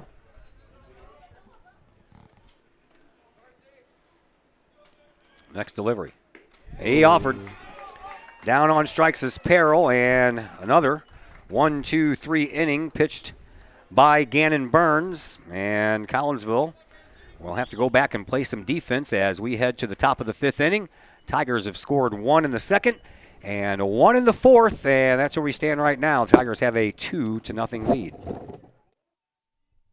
Ogle Auctions in Collinsville, your place for online auctioning. Go to ogleauctions.com to check out the week's items up for auction. Ogle Auctions deals in everyday items like board games, t-shirts, clocks, antique items, and more. To collectible items, anyone in the market for, say, a trolley? Or maybe you're into more treasure troves like vinyl albums, cars, or motorcycles. And Ogle Auctions is always on the lookout for more auctionable items. Ogle Auctions of Collinsville. Auctions every Sunday at 7 p.m. Check them out at www.ogleauctions.com or call Kim or Mike Ogle at 618-218-2117. Looking to buy a new home or sell your current home? Trust the Blaylock Group of eXp Realty with all of your real estate needs. The real estate market is hot right now, and you can trust the years of experience the Blaylock Group brings to the table. The Blaylock Group can help you find your dream home, or they can help you get top dollar for your current home. Give Peyton or Emily Blaylock a call today at the Blaylock Group of eXp Realty, 618-780-4622. That's 618-780-4622. The Blaylock Group of eXp Realty.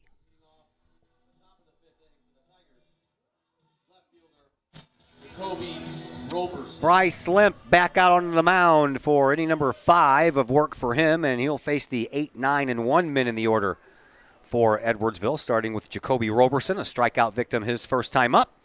And we're underway in the 5th inning. I tell you one thing, though, this game has moved right along. You jinxed. Nah. It has. It really Tough has. battle against Edwardsville, man. Always a tough team, and when you can't get on base, it makes it even tougher, even longer day. It's tough, but you just throw the records out the door. Oh, yeah. You could be 0-20 and the other team 20-0, and you don't know what's going to Oh, happen. yeah, it's baseball. Yeah. Any team can win on any given day. That's right. 0-2 pitch on the way. Outside, ball 1. Jacoby Roberson, Caden Jennings back to the top of the order, and Cole Funkhauser here in the top of the 5th. Swing and a miss, and down on strikes again is Jacoby Roberson for his second at-bat in a row, and the 3rd strikeout on the afternoon for Bryce Limp. And that'll bring up Caden Jennings, the shortstop, who tried to bunt his way on, but Isaac Lemansky down at third base had no part of that. That was back in the 3rd. Back to the top of the order. Cole Funkhauser waits on deck. Kremer continues to warm up in the bullpen. High and outside with the next pitch from Limp. Hey, there goes my next door neighbor on his way home. A little funky, little colorful truck. Oh, really? Yeah. Perfect. And old Raymond lives right across the street from me. He's a painter. Inside and low. Came home one day from the grocery store, and I heard a familiar voice walk out of his house and turned around, and it was Dr. Chris McCluskey. He's like, hey, I didn't know Todd Duke lived there. Outside with the next. And quickly it is 3-0 against Caden Jennings. 3 walks have been issued, 1 in every inning. Or excuse me, not in every inning, but 3 walks in the first 3 innings.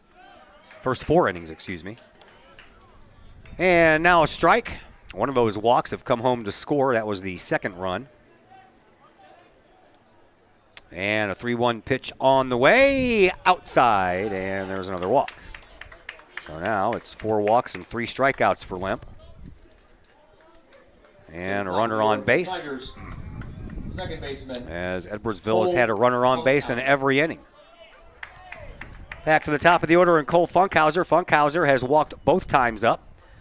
First time he was picked off. Second time he was left.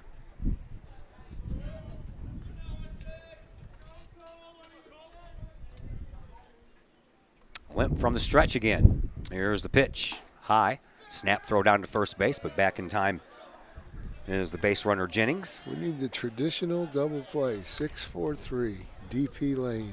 That would be nice. I've been asking for it for like the last 5 innings, so. That's where I grew up, 6-4-3, DP lane. Oh, yeah? That's nice. That's cool. Yeah. Not. And a throw over, and I'm sure that the Tigers are not going to venture off of first base much after. They've had a couple of them picked off already. Cahoks have picked off 2 Tigers off the base paths. This game could be a lot worse. It's only 2-0. Here's the pitch. High and outside. Another throw down to first. And once again, Jennings is back in safely. Kremer not warming up in the bullpen any longer, so apparently he's ready in case he's needed. Limp, once he starts worrying about base runners, man, he loses focus on that strike zone. Yes, he does. Here's the 2-0 in the dirt. 3-0. Nice block. Turner wants to call a timeout.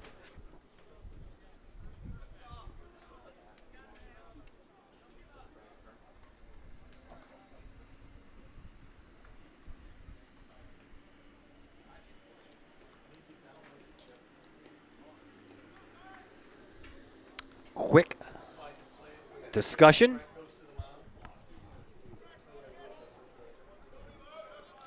And we're back to action. Runner at first, 1 out. We're in the top of the 5th, 2-0 in favor of Edwardsville. 3-0 pitch from Limp on the way. Strike called.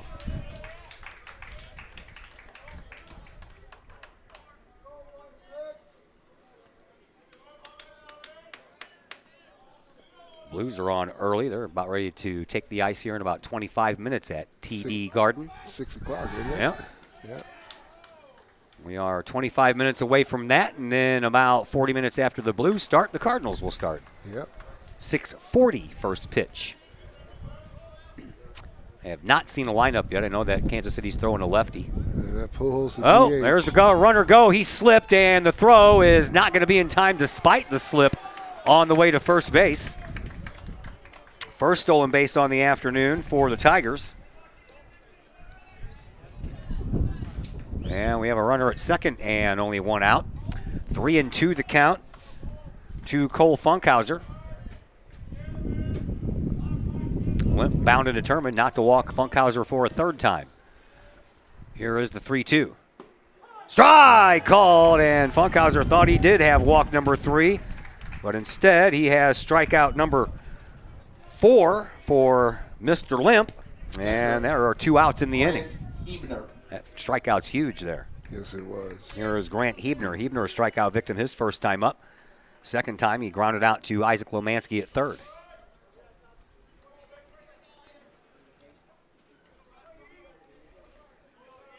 Hebner from the right side awaits the first pitch from the lefty Limp. Here it is. Swinging a shot up the middle. Charging is Anderson. He's not going to get there in time to throw out the runner at first. Instead, the throw will come into second. And a RBI single by Hebner has put the Tigers up by a score of 3-1. Or excuse me, 3-0. Looks like we're going to get a pitching change. I would imagine so after that. As I mentioned, Ryan Kremer is ready. Infielders come in. Have to wait for Mr. Swift to take the ball from Bryce Limp to make sure.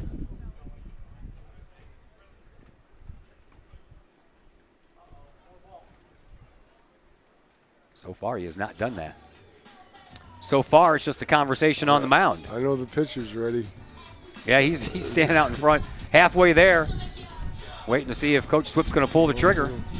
Doesn't look like he's going to. Nope.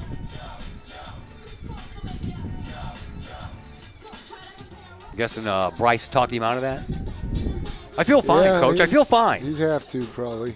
Yeah, he just made a good pitch. The guy just had a good swing. Yeah. And that's baseball. He stung it.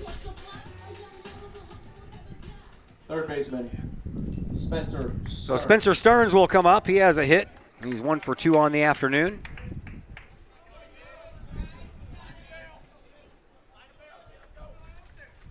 Three runs are tough to get back when you have not yet had a base runner. Yes. And here's the facing pitch. one of the top teams in the state. Yeah. That's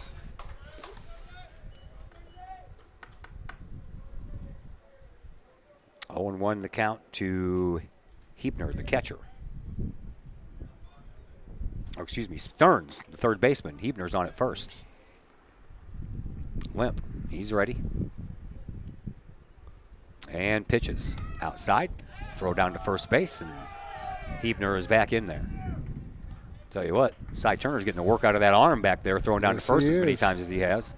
Yes, he is.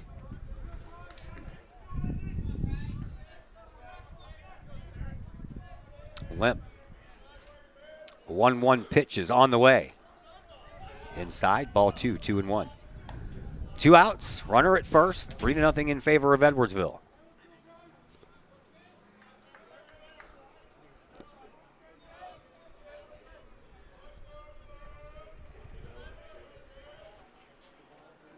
Limp ready with another delivery.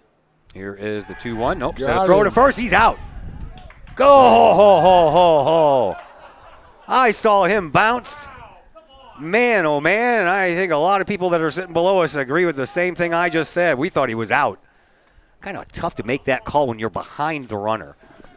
Not only behind the runner, he kept backing up closer to shortstop. Man, oh man. Thought for sure he was out. I did too. 2-1 pitch still awaits Spencer Stearns. Limp. Got him picked off again, and the throw is going down to second. Shortstop takes it. Back over to Tillman, so this one will go 1-3-6-3 for another one. Now he's out. 1-3-6-3 for out number 3, and that is the third picked off base runner here in this game, but it comes at a cost as Edwardsville picks up 1 run. They do so on another base hit. No errors committed in the inning, and no one left after the third pickoff, so Edwardsville has only left 2. We will head to the bottom of the 5th inning, and the Tigers have themselves a 3-0 lead over Collinsville. Kahawks try to answer in just a moment here on the Kahawk Sports Network. Calling all sports fans. Looking for a great place to watch the game with your crew? Look no further than the Lucky Fox Sports Bar in Caseyville.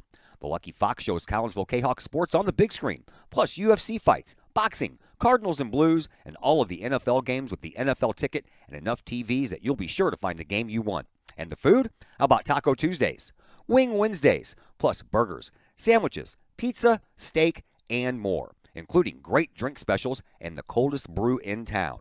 And don't forget to try your luck at the Lucky Fox Gaming Room. Dine in and catch a game, or order carry-out with the Lucky Fox. The Lucky Fox Sports Bar, 1101 Caseyville Road, right across the street from Kahawk Stadium. Open daily at 11 a.m. Check out the Lucky Fox Facebook page for daily specials. The Lucky Fox, 618-855-9500.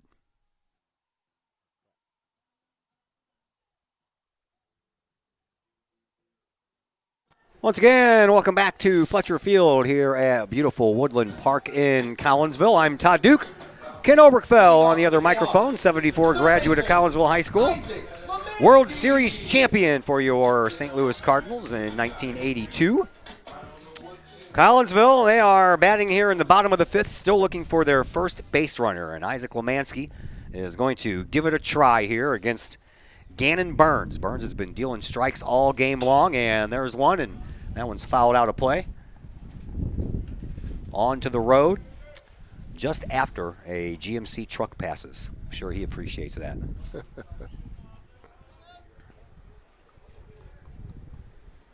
Burns ready with another, and this time squaring around to bunt was Lemansky, and he tried to duck underneath it but kept the bat out there, so it's 0-2 to the Kahok third baseman, Isaac Lemansky. Bottom of the fifth, getting late. Kahawks need some base runners. Next pitch to Lemansky, outside. Ball one. 1 ball, 2 strikes to count. Chris Tillman waits on deck. It's his first out. Kremer's back down in the bullpen, throwing some more pitches. There's a ball that is going to be gobbled up by the second baseman, and a off-balance throw, but nice job staying on the bag by Ifrig to take the throw from Funkhauser, and there's one away.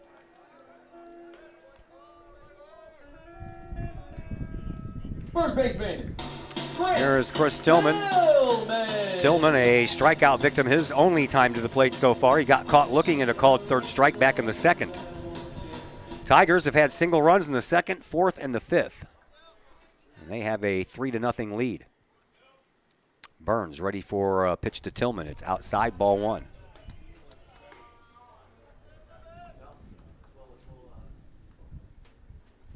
Same two teams at it Thursday from District 7 Sports Complex in Edwardsville, the home where my equipment doesn't work.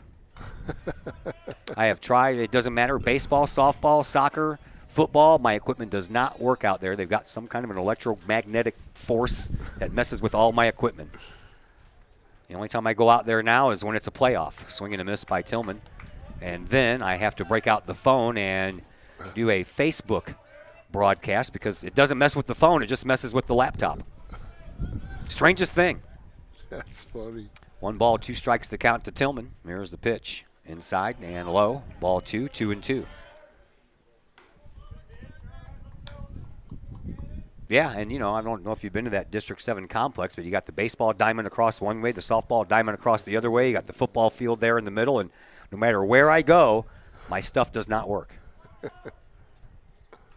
Swinging a high fly ball. This one might leave the park, but it's going to be in foul territory nonetheless, and it will get over that fence down the third base side. So just a long strike, and Tillman will make the trot back to home plate and do it all over again.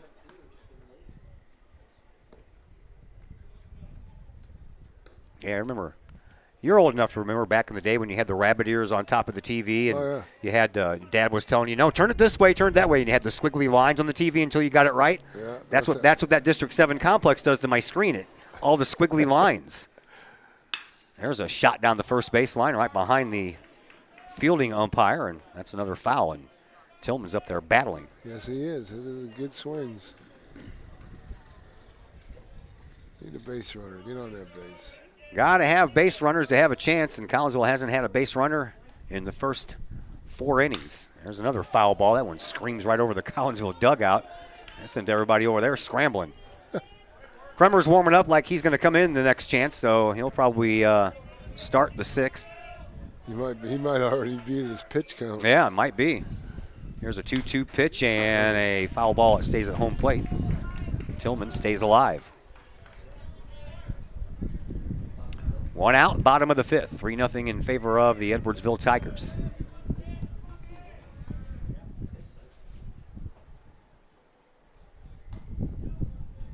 Burns with another offering to Tillman. Swinging another long fly ball out of play.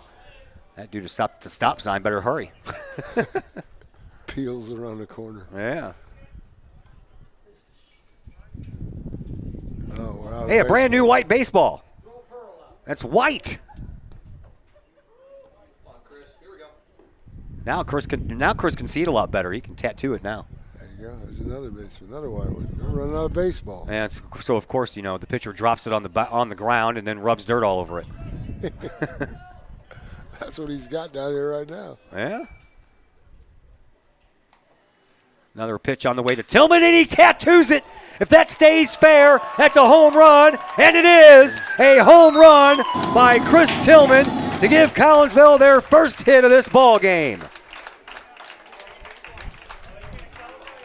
Boy, that was a nice swing. Sure was. Home run scored by number 6, Chris Tillman. Chris Tillman gets his first home run of the year. Couldn't come at a better time. That erases the perfect game and the no-hitter. And the shutout. And the shutout for Gannon Burns. And Collinsville is on the board. And that maybe might be enough to light some fire and get them going in the right direction. Here is C.J. Schaff, who grounded out to the shortstop. Caden Jennings, his first time up. Tillman tattooed that ball. Yeah, he crushed it. Swinging a foul ball out of play off of the bat of C.J. Schaff, the designated hitter. Came in batting for Cy Turner, the catcher. And that was definitely not wind aided. No, because the wind's blowing right at the ball. Exactly. He hit that against the wind. Yes, he did. And there's a slow roller down the first base side, but that's foul. And it is quickly 0-2.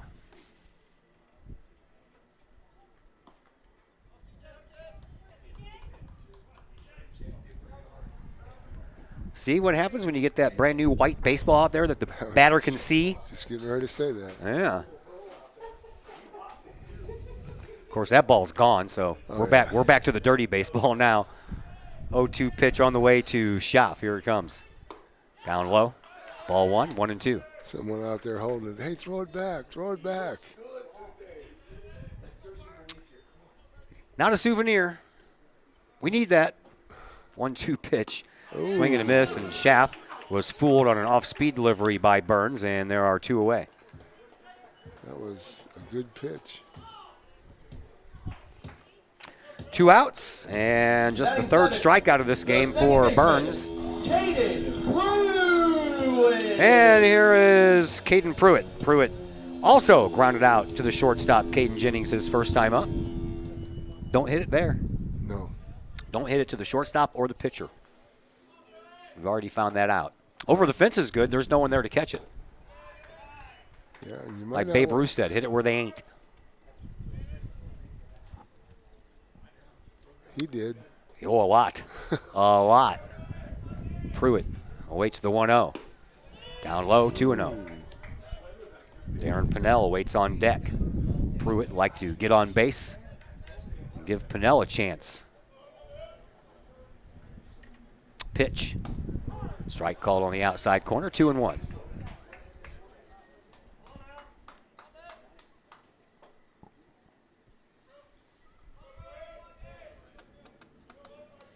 Burns ready with another offering. Here it is. This is another chance for the shortstop. I said don't hit it there. He did, and he's out. And that is the third out of the inning. But Collinsville does get on the board. They pick up their first hit on a long home run by Chris Tillman.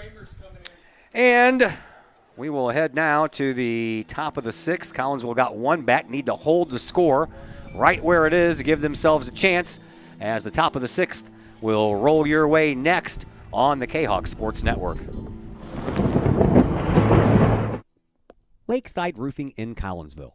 Let the professionals at Lakeside Roofing protect your most important investment, your home or business. Have the elements taken a toll on your roof system? Notice a leaking roof? Maybe it's time for a free roof inspection. Regular maintenance can extend the life of your roofing system by 10 years or more. Lakeside Roofing is your winning team for commercial and residential roofing systems. Lakeside's all-star professionals have installed, repaired, and maintained hundreds of roofs on both sides of the river. Call Lakeside Roofing today at 618-344-2800 or 314-241-5253 or online at lakesideroofing.com. Lakeside Roofing, celebrating 50 years of serving the metro area. Choose experience. Choose Lakeside. First National Bank of Waterloo. With over 100 years serving the Metro East. Visit First National Bank of Waterloo at their Maryville and Collinsville locations for all of your banking, mortgage, and lending needs. Why? Super low closing costs, low construction loan rates, and they do so much to support our local communities. When you need a loan, call the Collinsville team at First National Bank of Waterloo at 618-345-1121 or visit their Maryville and Collinsville locations or online at fnbwaterloo.bank. First National Bank of Waterloo, member FDIC, equal housing lender.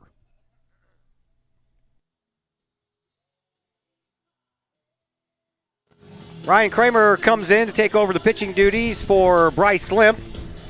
On the year, Kramer is pitching in his 8th game. He is 1-2, 12 innings pitched, a 1.75 earned run average. He's given up 3 runs, all of them earned. And Kramer has 6 strikeouts to go along with 12 walks. We need to reverse that. 12 strikeouts and 6 walks would sound a lot better, wouldn't it? Yes, it would. And Bryce Limp goes out to right field. He'll take the place of Jackson Perrell. Perrell is now on the bench. And the first man that Ryan Kramer will face is Spencer Stearns. Stearns was up to the plate when Hebner got thrown out trying to steal. Stearns 1 for 2 on the afternoon with a single and a flyout. Pitch from Kramer. Kramer in there for a strike. Stearns, Copeland, and Ifrig, the meat of the lineup here for Edwardsville in the top of the 6th inning. Pitch in the dirt and back here. If the screen wasn't there, I could have caught it. Yes, you could have.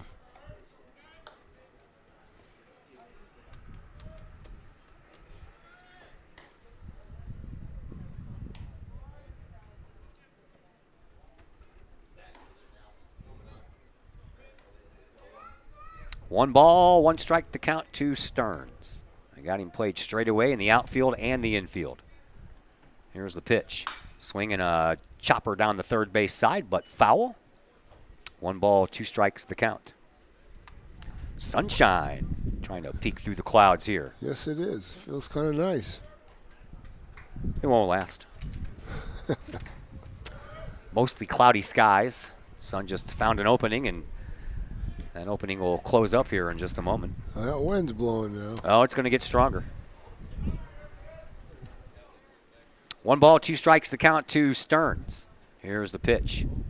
Swinging a ball that's tattooed into left field for a base hit. 4th base hit on the afternoon for Edwardsville. And Stearns is on at first base. Batting 4th for the Tigers. Here's Caleb Copeland. Copeland has grounded out twice to Chris Tillman on unassisted putouts at first base. If he does that again, might be able to turn one of those double plays we've been talking about. Yep. And a throw over. They think they might be able to run now that they're against a righty. Limp was responsible for 3 pickoffs of Tigers runners down there at first base. And now Kramer, the righty, he has a runner on at first. From the stretch, Kramer pitches. Inside, snap throw down to first base, and I tell you what, Stearns was a little late getting back, and luckily for him, the ball was on the foul side of that first baseline because Tillman had to turn all the way back around, and by then it was too late. Kramer throws over. Woo! That was a nice job by Tillman. That ball almost got away from him. Almost went under his glove. I thought it did at first. And Ethan Bagwell, the hard-throwing right-hander, is down in the bullpen warming up for Collinsville. Kramer ready with an 0-1. Here it comes. Inside. 1-1.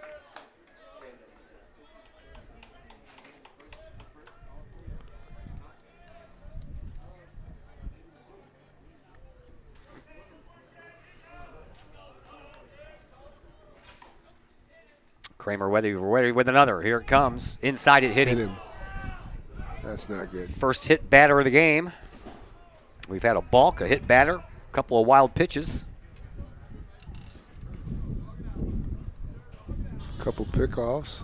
Yeah, 3 of them, as a matter of fact. Yep. So Collinsville got a run back, and now they're in jeopardy of giving them right back to the Edwardsville Tigers. Edwardsville's already good enough. No need to help matters out. Riley Ifrig has scored 2 of the 3 runs for the Tigers here in this game. He singled and scored in the second, walked and scored in the fourth. This kid's still Helped out by a balk.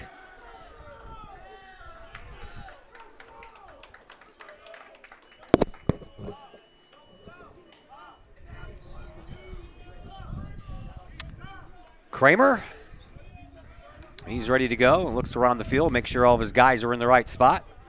They are. He steps back up on top of the hill. Ifrig steps back in from the left side of the batter's box. Kramer from the stretch checks on his runner at second base and pitches. Ooh, where was that? Where was that? Looked like it was right down the middle up here. Copeland's on at first. Stearns is on at second. Nobody down. It's a 2-run lead for the Edwardsville Tigers. Collinsville wants to have a chance. They're going to have to keep it right here. Canucks are down to their final 6 outs at the plate. Pitch on the way. Ball 2. Time called. Maybe the pitching coach for Collinsville saw a little something that he didn't like. So a little conversation on the mound. We'll remind you, nothing on the books for tomorrow, Thursday. Pink out soccer game. Lady Canucks taking on the Belleville Lady Lancers at 6:30. And then that is it for us as we take a little time off for the Easter holiday weekend before we're back at it with some more soccer for you on Tuesday. That's a road game at Belleville West. I think that's what I have. Yes.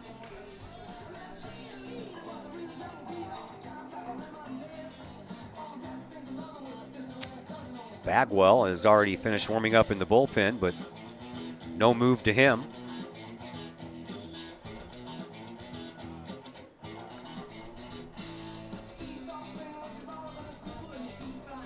Conversation is over. We got a pinch runner. We got a courtesy runner over at first base. Can't see the number.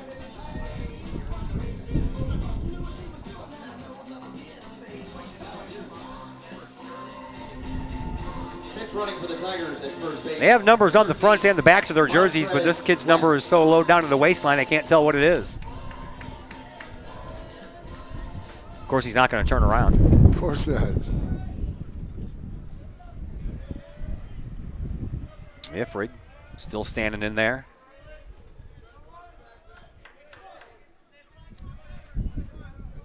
He has a 2-0 count in his favor with runners on first and second and nobody out. Kramer pitches. Outside corner, called strike.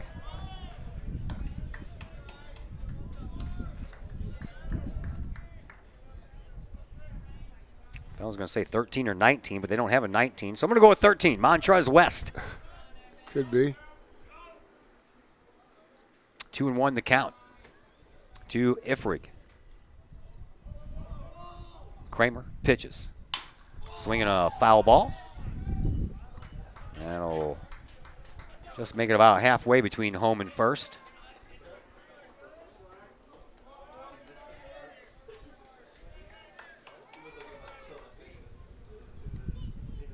Caleb Copeland plays right field. Kind of strange they have a courtesy runner for a right fielder, unless they're just going to take Copeland out. But you can courtesy run and bring the guy back in. That is Montrez West. He is a sophomore for Edwardsville, courtesy running at first base. Runners lead, and the pitch, and a slow roller back to the mound. Kramer knocks it down, picks it up, throws over to first in time for the first out, but the base runners move up, so runners on second and third. And 1 out. Designated hitter. And that'll bring up the DH, Adam Powell. Powell has grounded out and popped up, grounded out twice. Once to second and once to Chris Tillman down at first unassisted.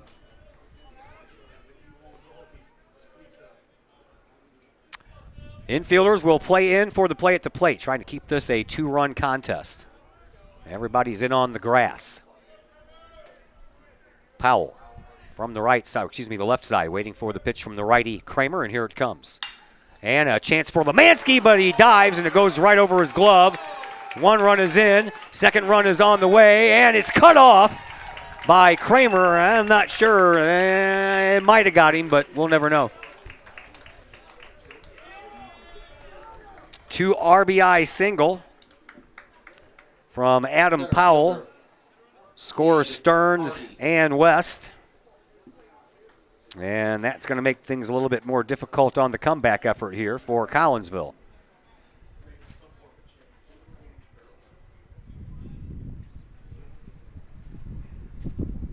Five to 1. That one hurt right there. Sure did.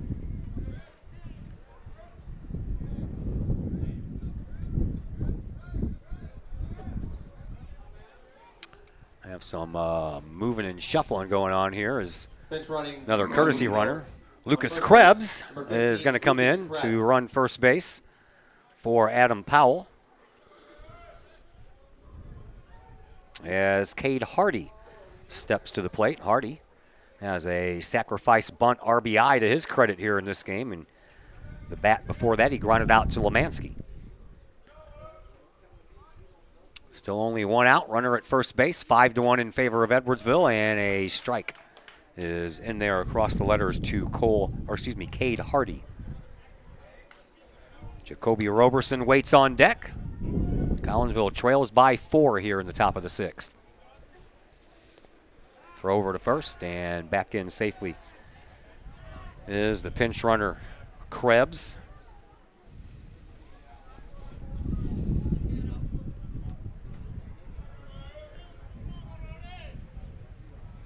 Kramer looks in, has his sign from Turner, and throws over to first again.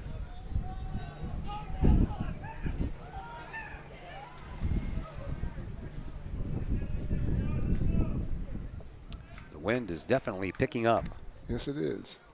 See, my laptop is just going back and forth here. At least it's not messing with my camera as of right now. At least you don't have the TV antennas. Nope.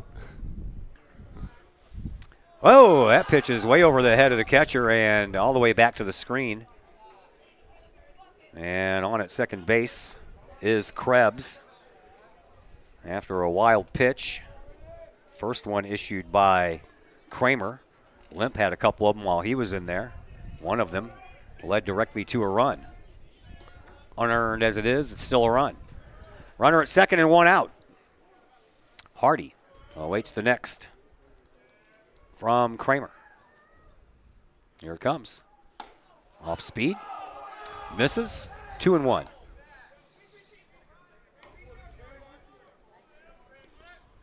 Kramer looks like he's lost his strike zone. Doesn't have his mojo going right now.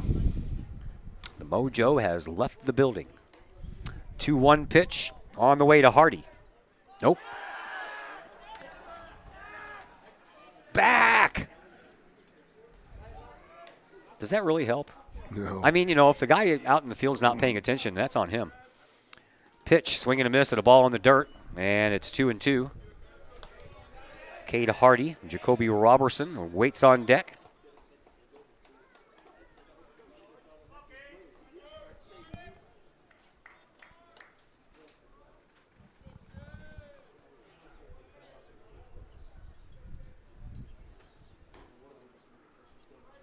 Kramer back on top of the bump.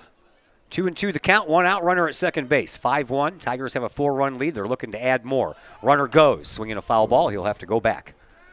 Out of play, over the press box.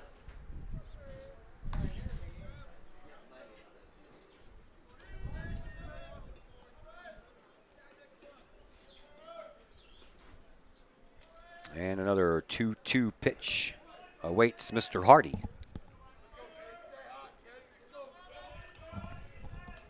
Kramer from the stretch. Pitches. Inside, just missed. Boy, barely missed. Mm-hmm. Full count. bullpen's heating up down there. Yeah, Ethan Bagwell is still down there throwing. He was throwing, then he went back to the dugout. Now he's back out there throwing again. Kramer trying to get out of this. Here's a 3-2 pitch. It's outside, and that's a walk. And that ball is going to go all the way to center field on the throw. Down to second, went past both the second baseman and the shortstop, but Anderson was doing his job out there in center and backed it up the whole way. Left fielder. And now runners on first and second with only one out. First walk issued by Kramer. Limp allowed 4 while he was in there. And Edwardsville has runners on first and second with just one out. Here is Jacoby Roberson. Roberson, a strikeout victim in both of his plate appearances. Both times swinging. Kramer, he's ready.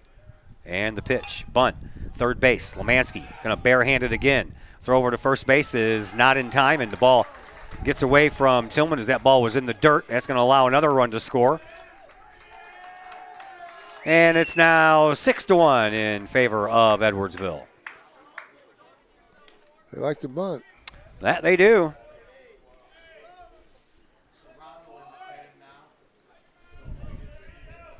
Shortstop, Caden Jennings. First error of the game belongs to Lemansky down at third. That allows a run to score, so another unearned run. At this point, it doesn't matter what they're earned or unearned. It's 6-1. Pitch, high and outside.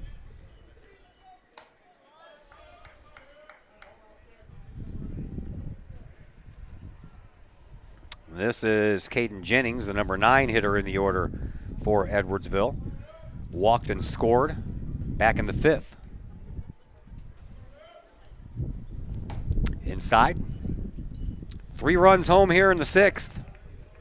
Single runs in the 2nd, 4th, and 5th for Edwardsville, and they have a 6-1 lead. Which is a real shame when Collinsville got a run back on a home run by Chris Tillman in the last half inning to get the Kahawks to within 2. Now Collinsville trails by 5. And quickly. Yep. Late innings have seemed to been a bugaboo here for Collinsville. Pitch and a slicing base hit that is going to be a gapper, and 2 more runs are going to come home to score.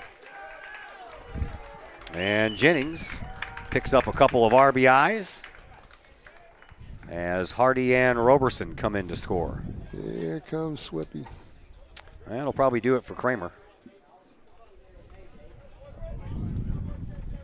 Couple more runs coming home for the Tigers, and that makes it 8-1. Coach Brett Swip walks out to the mound, and that will probably pretty much do it for Kramer. We have to wait for him to take the ball out of his hands. He does just that. And with a timeout for a pitching change, we'll be back here in just a moment on the Kahok Sports Network. Looking for a little bite to eat in a nice, friendly establishment before heading out to a game? Look no further than LC's Pub in Caseyville. Just blocks from Collinsville High School, LC's Pub is the pub of choice for Kahawk fans, before, after, or even during Kahawk games. LC's Pub features a wide variety of traditional bar food like burgers and fries, chicken wings and chicken strips, appetizers like pepper jack mac and cheese bites, fried pickles, and green beans. Plus they have salads, fish, shrimp, and more. LC's Pub also features an outdoor patio, a gaming room, weekly poker tournaments, and a pool table, plus enough TVs for all the sports fans. And LC's Pub shows Kahawk games live, as well as Blues and Cardinals games. LC's Pub, 605 North Main Street in Caseyville, right across the intersection from All Pro Tees. Call for carryout orders at 618-855-9007 and on Facebook at LC's Pub. LC's Pub, Kahawk fans' pub of choice. The Times-Tribune, Madison County's longest-running leading independent newspaper. The Times-Tribune covers Troy, Collinsville, Maryville, and all the villages and communities of Madison County. From area city halls to sports, including the Collinsville Kahawks and Unit 10 District News. The Times-Tribune covers that and more.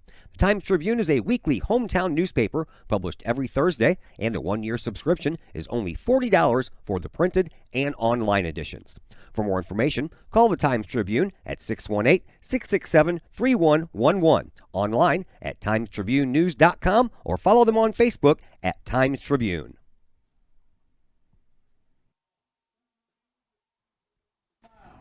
Todd Duke and Ken Oberkfell back with you from Fletcher Field here at Woodland Park. New pitcher for the Collinsville Kahawks is Kai Serrano.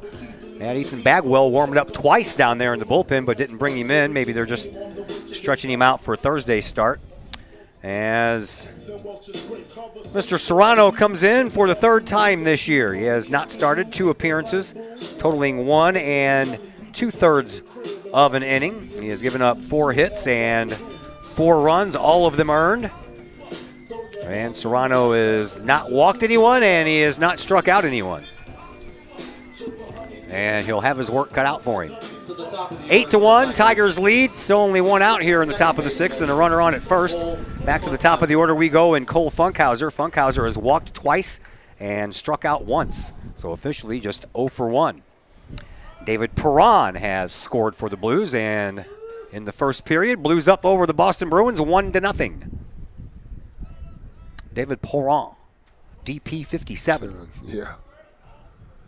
Serrano is ready with his first pitch of this game. Here it comes, and it's in the dirt. Not far enough for the runner to advance. That is Caden Jennings, the shortstop down there at first base.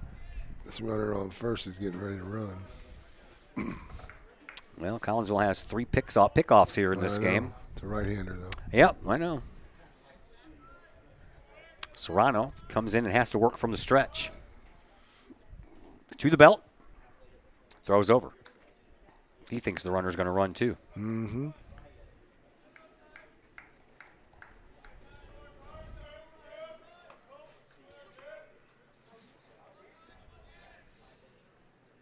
Serrano ready with the 1-0, and another throw over to first. How about a double play to end this inning? That'd be nice. Sure would be. Little 6-4-3. We were moving right along between the first and the 5th inning, kind of bogged down here in the 6th. That'll happen when you score a bunch of runs. Serrano, he pitches low, ball 2, 2-0.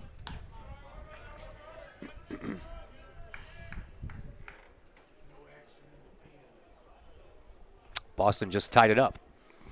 Patrice Bergeron, 1-1. Serrano shakes his head yes to the sign by Turner. Checks on his runner and brings a pitch home. That's outside, 3-0.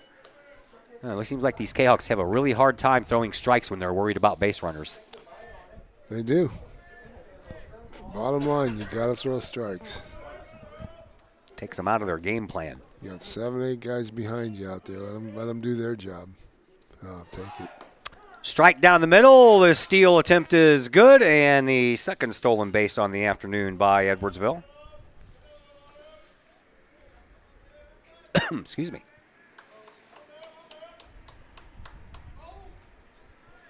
So runner in scoring position.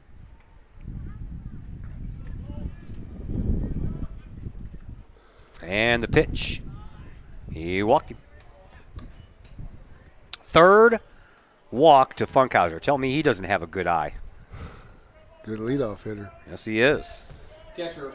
I notice he takes a lot of pitches. You know, if you're a leadoff hitter, you're taking pitches. Those guys hitting behind you are seeing that, so they got a lot better idea what they're going to get. The 9th man to bat in the order is the catcher, Grant Hebner. He'll be up there with 1 out. Runners on first and second. Pitch in the dirt. Got to throw strikes to have a chance, man. It's a game of balls and strikes will win.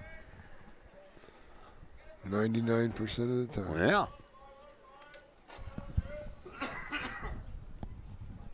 Serrano. From the stretch, pitches. Foul ball out of play, 1-1. No one warming up in the Kahawk bullpen, so Serrano is in there for the long haul. Hebner Had an RBI single in that one-run fifth. Grounded out in the third, struck out in the first. Serrano. Outside and low, ball 2. 2-1.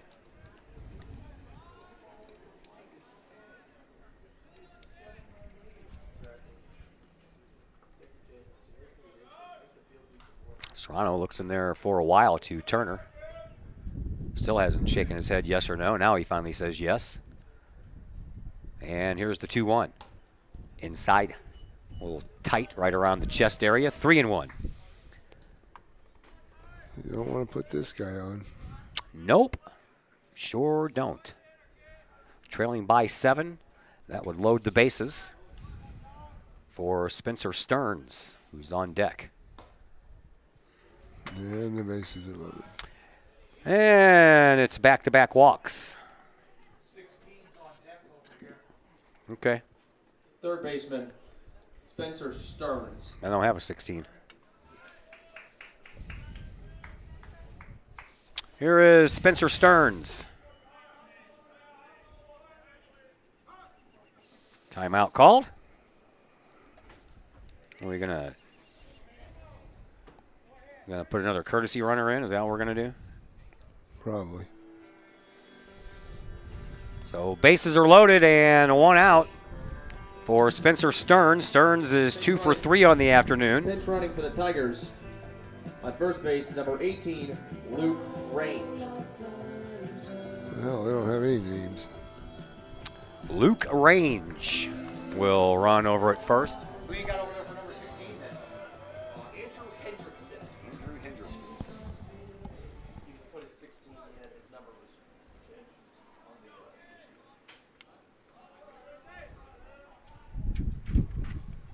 the Andrew Hendrickson waits on deck. I don't have a 16 on my roster, so I had to ask. There's a tattooed ball, and that's foul.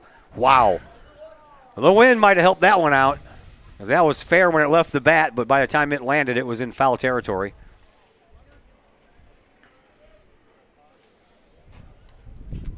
So Andrew Hendrickson, well, I got him on my roster as number 10.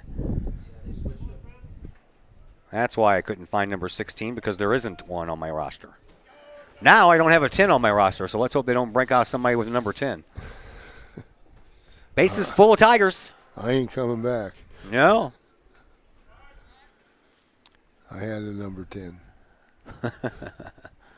Here's the pitch, and that one is in there for a strike, and it's 0-2 to Spencer Stearns. After that long foul ball, next one is in there from Serrano. You'd like to get him on a strikeout here. Here's the 0-2. Low, laid off of it. 1 ball, 2 strikes.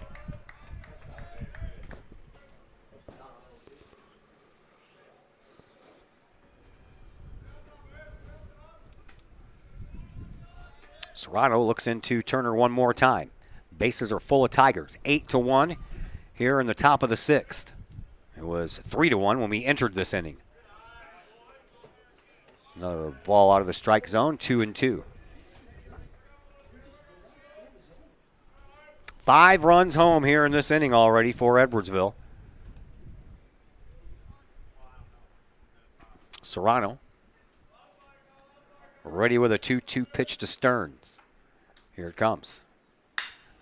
Lemansky, he tries to dive for it, but that goes right past his glove. And they're going to just send in 1 run, and almost took Lemansky's arm off with that throw from the outfield. Man, that was a major league throw there by Alcorn.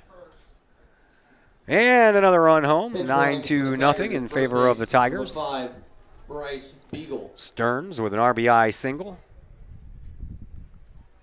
And now batting for the Tigers and pinch hitting, number 16, Andrew Hendrickson. Andrew Hendrickson, as we talked about, comes in to take the place of Caleb Copeland.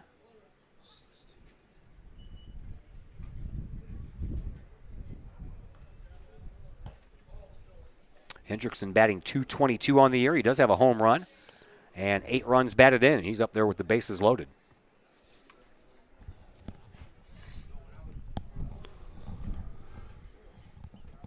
Only 1 out. If the Kahawks allow 2 more runs and can't do anything in their half of the 6th, this ball game will be over. I'm sure they didn't have that in mind after the 5th inning, and we were down 3-1.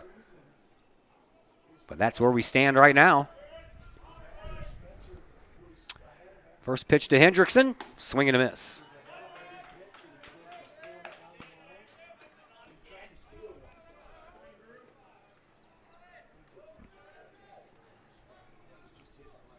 Seven hits now in the game for the Tigers to go along with their 9 runs. And the pitch to Hendrickson is outside.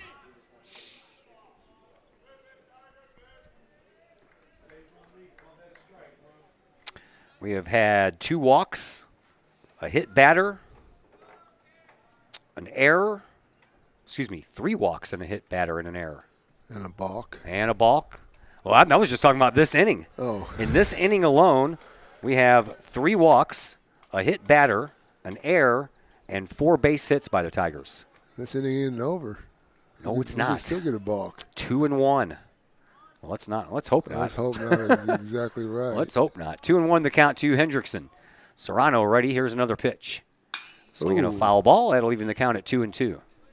Pretty good swing.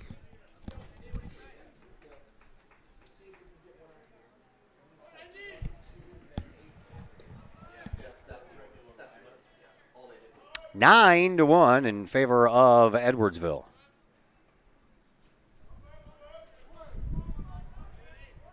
Serrano. Boy, he works deliberately, doesn't he? Yes, he does. Here's a 2-2 pitch. Outside, all the way back to the screen. And that one bounces off of that brick wall and comes back to Turner just enough that the runners can't move up. But it's 3-2, and there is nowhere to put Mr. Hendrickson.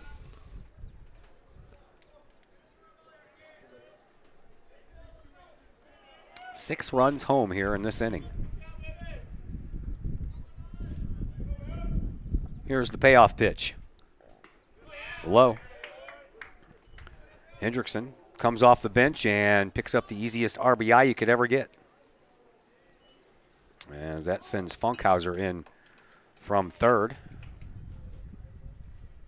And it's now 10-1. They're 1 run from being 10-run rule, man.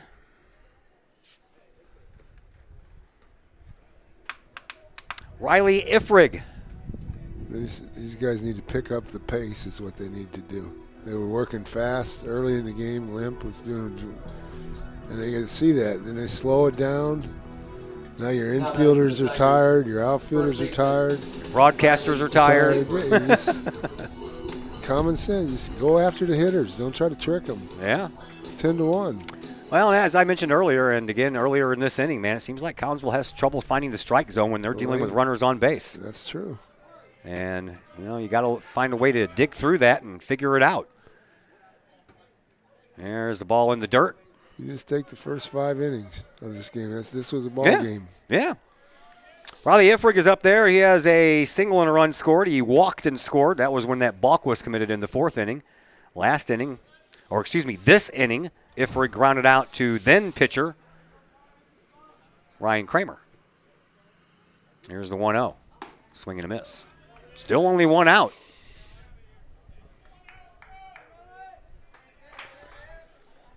Edwardsville in the JV soccer department just downed Collinsville 4-0. Varsity game getting ready to take place here in just a few minutes. 1-1 pitch on the way. Swinging a fly ball to center field. That one's slicing, and then it's going to fall in between Colby Anderson and Chris Alcorn. 1 run is going to score. Throw over to third base, gets away from Lemansky. But runners can't go anywhere, and it is now 11-1. There's your 10 runs. Whoop, didn't mean to do that. 11-1. It's the top of the 6th. No, see, I already messed it all up. Top of the 5th. Okay, I'm going to do that. Oh, come on. Come on, man. Don't do that to me. I pressed the wrong button, and now I can't. There we go. pressed the wrong button and it took me to the 7th, and I had no idea how to get it back to the 6th. I was trying to add that run on there for the Tigers. Now batting designated hitter Adam Powell. Adam Powell will come up.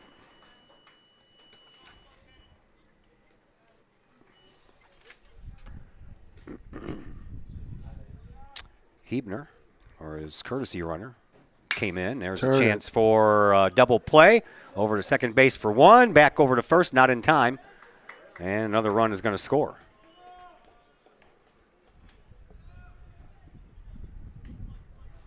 So Powell reaches on the fielder's choice. Stearns comes in to score. Run number 12. Hardy. Ah, blessed, I hit the wrong button again.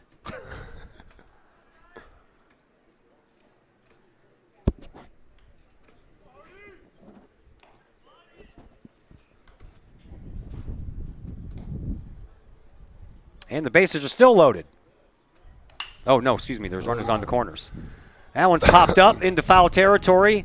And Tillman is there with the catch, and the inning finally comes to a close, but not before Edwardsville puts up. How many did they put up? Oh, man, it's like 9 runs here in this inning. I can't even tell you how many hits right now because I have to go back and count them. But we move to the bottom of the 6th, and at any rate, the Tigers have themselves a 12-1 lead, and we're back in just a moment on the Kahok Sports Network. Got vinyl?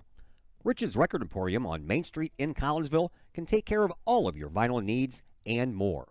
You can peruse through thousands of records, from country to hard-to-find jazz. And classic rock, it's always in stock at Rich's Record Emporium. Used vinyl by the hundreds, plus new releases by new artists as well as reissues by classic artists. Don't forget to check out the audio room at Rich's Record Emporium. There, you can test out all the latest in audio gear, from top-of-the-line speakers to the latest in new turntables, plus amps, streamers, and all of the accessories like needles, belts, and more. While you're there, check out the music-related wall art, as well as t-shirts, record cleaners, and so much more. Plus, if you can't find it at Rich's, they will do their best to find it for you. Come check out Collinsville's only record store, Rich's Record Emporium, 131 West Main Street in beautiful uptown Collinsville, 618-795-1333, online, richesrecordemporium.com. Big thank you to my friends at Richard's Record Emporium in Collinsville. And if you are inclined for, I don't know, a little vinyl in your life, or maybe some new sound equipment, well, stop on into Rich's. And if you mention you saw this ad on the Kahok Sports Network, then you will receive 5% off of your purchase.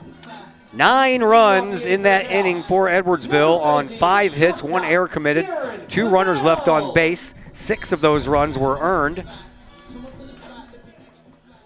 And we will now see if Collinsville can do some answering here. And the first pitch swinging. Darren Pinnell, and up over an OUT by Spencer Stearns over at third base, 1 away. That's the starting pitcher still pitching, isn't it? Sure is. Interesting. He has had himself a whale of a game. The only hit that he's given up so far is a solo home run to Chris Tillman. That's it. Here is Bryce Limp. Limp was the starting pitcher. He has only had 1 at bat. That's how efficient that Gannon Burns have been. And in Limp's only at bat, he flew out to the center fielder, Cade Hardy.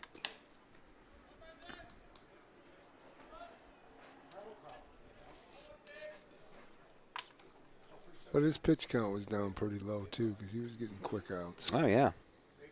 Actually, he had most starters were. He had a perfect game through 4 innings, so he pitched the minimum until that Tillman home run.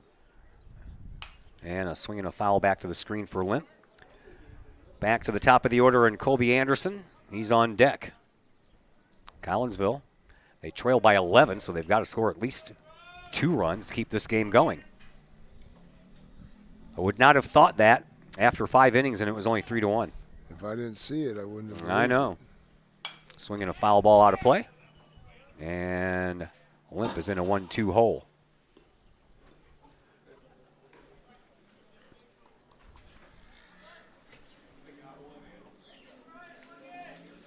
Burns is ready with the 1-2 pitch. Here it is. That's ooh. Wow.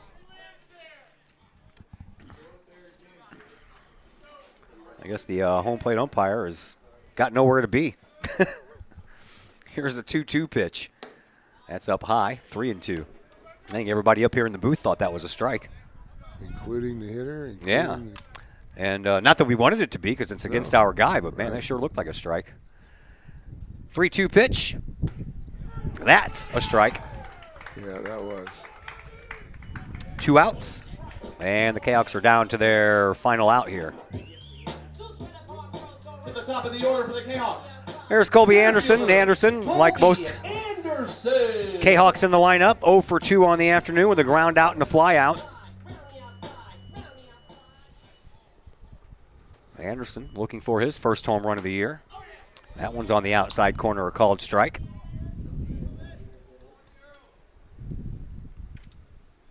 And the pitch, swing and a miss.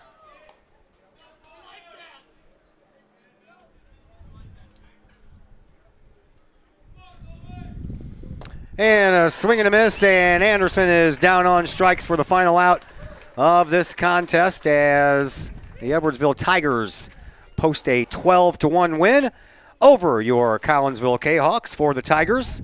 12 runs on 8 hits.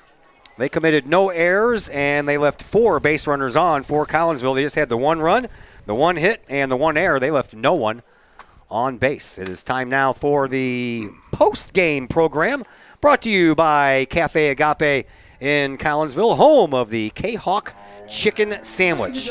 Cafe Agape been doing their thing for almost 10 years now. They started in 2012. They're coming up on their 10-year anniversary. And if you would like some of the best home-cooked food in the area, whether you're going to have that for just your home or whether you want it catered, give Cafe Agape a call at 345-CAFE. That's 345-2233. Well, Mr. Oberkfell, one of these days we will witness a win between Collinsville and Edwardsville on the Collinsville side, but just wasn't meant to be today, man. That 9-run 6th inning really just blew up in the Cahawks' face. It was a close game up to that point. It really did. You take the last 2 innings out of the game. With the 5th inning down, your pitchers were working fast, throwing strikes, working ahead in the count. I mean, just everything they were doing was right. The hitters were aggressive.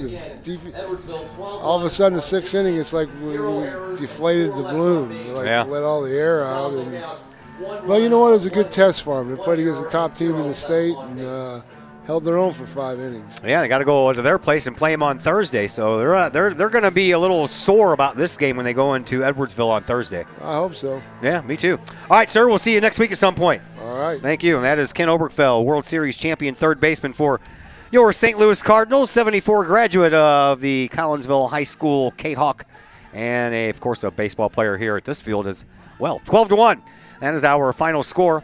And we will take a break and we'll move into the post-game program. Hopefully we'll have somebody to talk to as the Cafe Agape post-game show is here on the Kahok Sports Network. Cafe Agape serves up some of the best sandwiches, burgers, pork steaks, meatloaf, fish, and more in Collinsville. And yes, they still cater. Wedding receptions, luncheons, business meetings, and much more. And Cafe Agape is your destination for all of your holiday and party favorites, both main courses as well as delicious sides. Cafe Agape in Collinsville is the only place to pick up a Kahok sandwich or dog and the new Flamin' Kahok sandwich. Cafe Agape, check them out at 703 St. Louis Road. Give them a call at 345-CAFE. That's 345-2233. And don't forget to tell them Stewie sent you.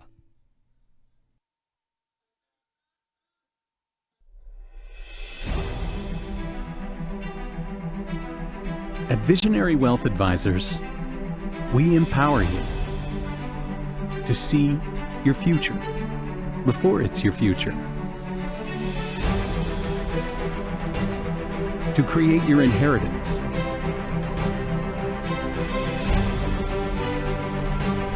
to build your vision, to anticipate the known and unknown,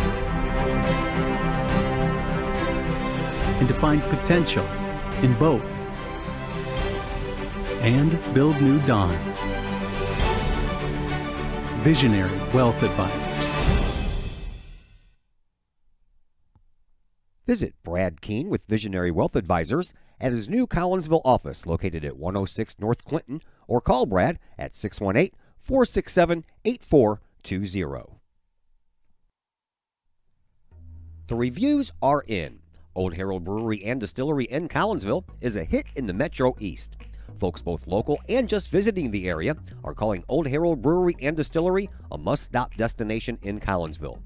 Old Herald Brewery and Distillery in Collinsville is located at 115 East Clay Street in Collinsville and is home to one of the only restaurants in the state with their own brewery and distillery that produces some of the best brews and spirits in the industry.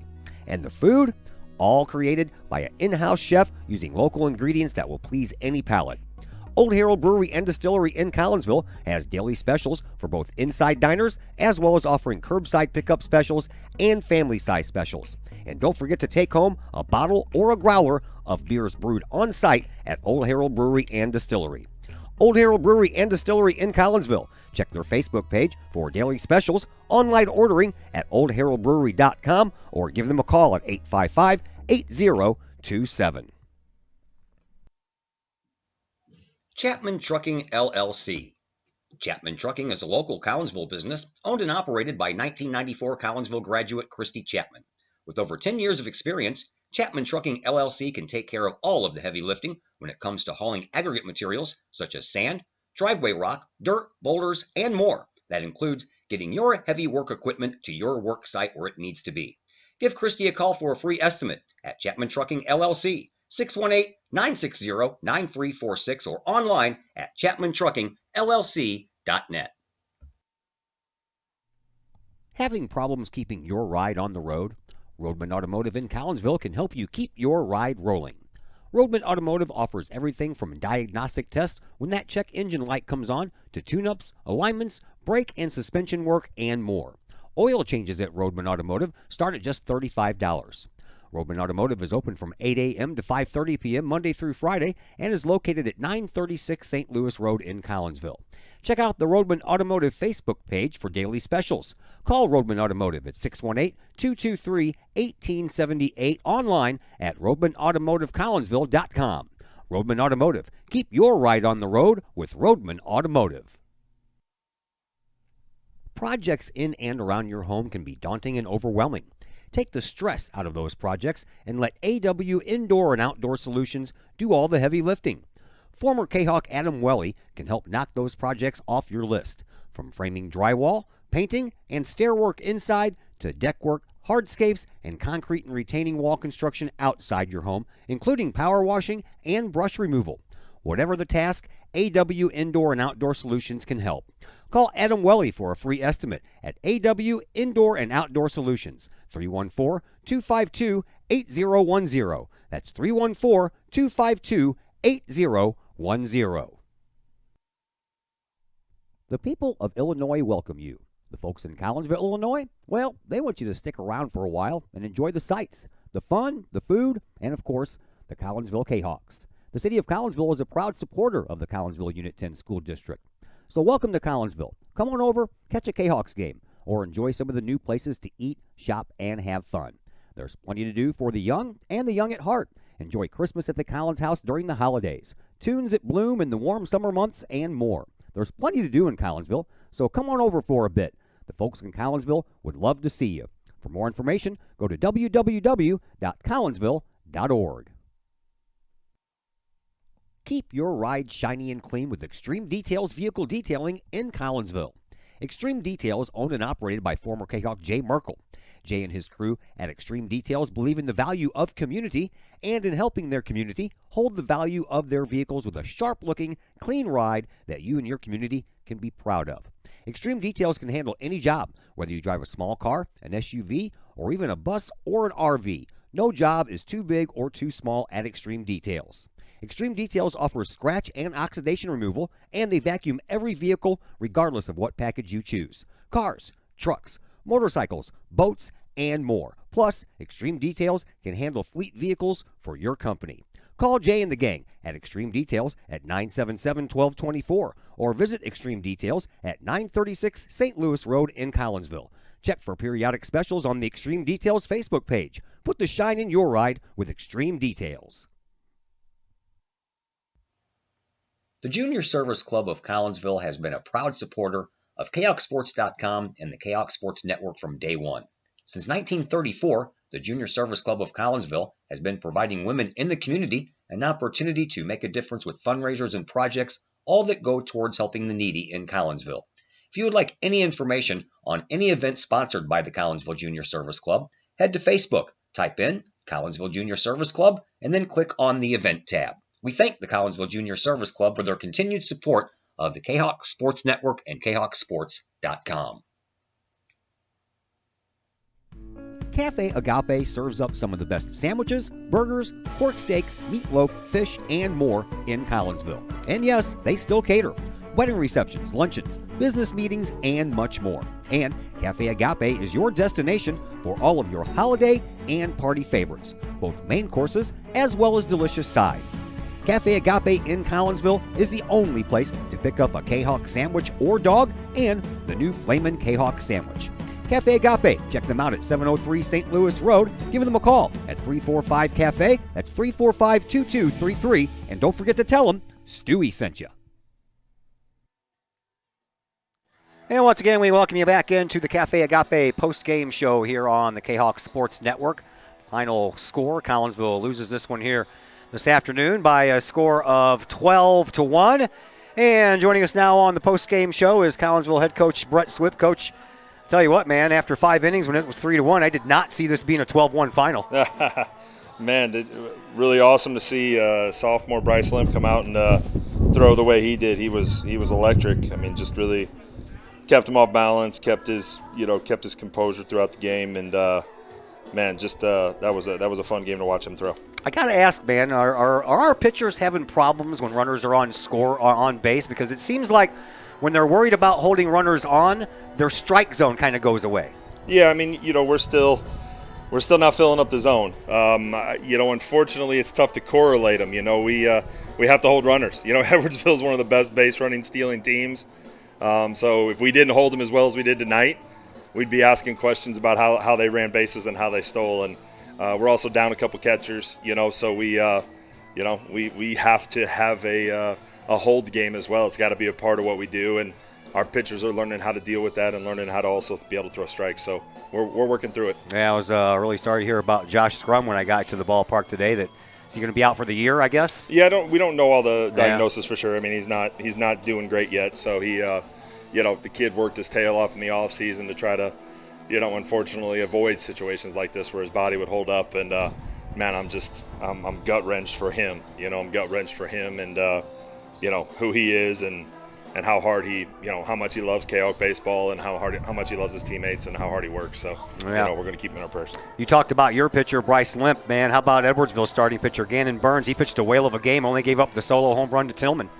Yeah, no, I mean, he fills it up. He's in the zone. So, early on, I talked to some of our younger guys. I mean, we took a lot of pitches, early on and got behind and weren't really, didn't have the gas pedal down early. We were, 0-1, 0-2 quite a bit. We're at the bottom of our order. And so, try to adjust that, get them a little bit more aggressive, get them to have some hard takes, get in there and, you're thinking yes, but then you can change your mind. Learning how to do that. It's not either yes or no. You got to always be in go mode. And we're still, that's a great team. I mean, they're the number one team in the area for a reason. They're going to stay 7 innings. We only played 5. So, they got us. Yeah. All right, let's end on a high note. How about that home run by Tillman? Boy, he tattooed that ball. Oh, man, what a great at-bat. Just, probably the pitch I love the most in that at-bat was, he pulled a couple foul on the inside, and then they threw him out. And early, in the first at-bat, he let that pitch go, and he got called out. Got called out with a strike 3 on that pitch, and he fouled it off over our dugout, and once he wasted that pitch, and then they tried to come back in, and he just wailed that thing. Just a great at-bat. Yeah, he sure did. All right, well, you got to have short memories, man, because you got these guys at their place on Thursday. Yeah, that doesn't get any easier. So no, you wanted to be a baseball coach, man. Yeah, it's in the Southwestern Conference. It's a great. Gosh darn. I mean, we have to make our own luck, but we're in a tough stretch, and the weather, the injuries, our pitchers aren't quite up to their pitch counts yet. Just we've got to, it's the blues of baseball, and it happens. We got to work through it. We got to stay tough as a team, stay tight as a team. It's a competitive ball game there for 5 innings. Guess what? We're going to see him again this week. We're going to see him again in regionals, right? And we're going to have to go through them if we want to win some hardware. So, that's just how baseball works in the Southwestern Conference, and we'll be ready again on Thursday. All right, man. We'll see you next week. You and your family have a very fun and fine, fantastic Easter. Thank you, Todd. Appreciate it. All right, that is Brett Swipp, your Collinsville Kahok baseball head coach, as his team takes one on the chin here this afternoon by a final score of 12-1. Big thank you to him joining us on the post-game program. Big thank you to Chris Tillman joining us on the pregame show. And as always for the home games, a big thank you to World Series champion Ken Oberkfell for joining us on the other microphone. My name is Todd Duke. That's going to do it for us. We will be back at you Thursday. Pink Out soccer game as your Collinsville Lady Kahawks take on Belleville East from Kahawk Stadium. And until then, my name is Todd Duke, and everyone, I hope you enjoy the rest of this fantastic evening. Be careful of the storms tomorrow. We'll see you on Thursday.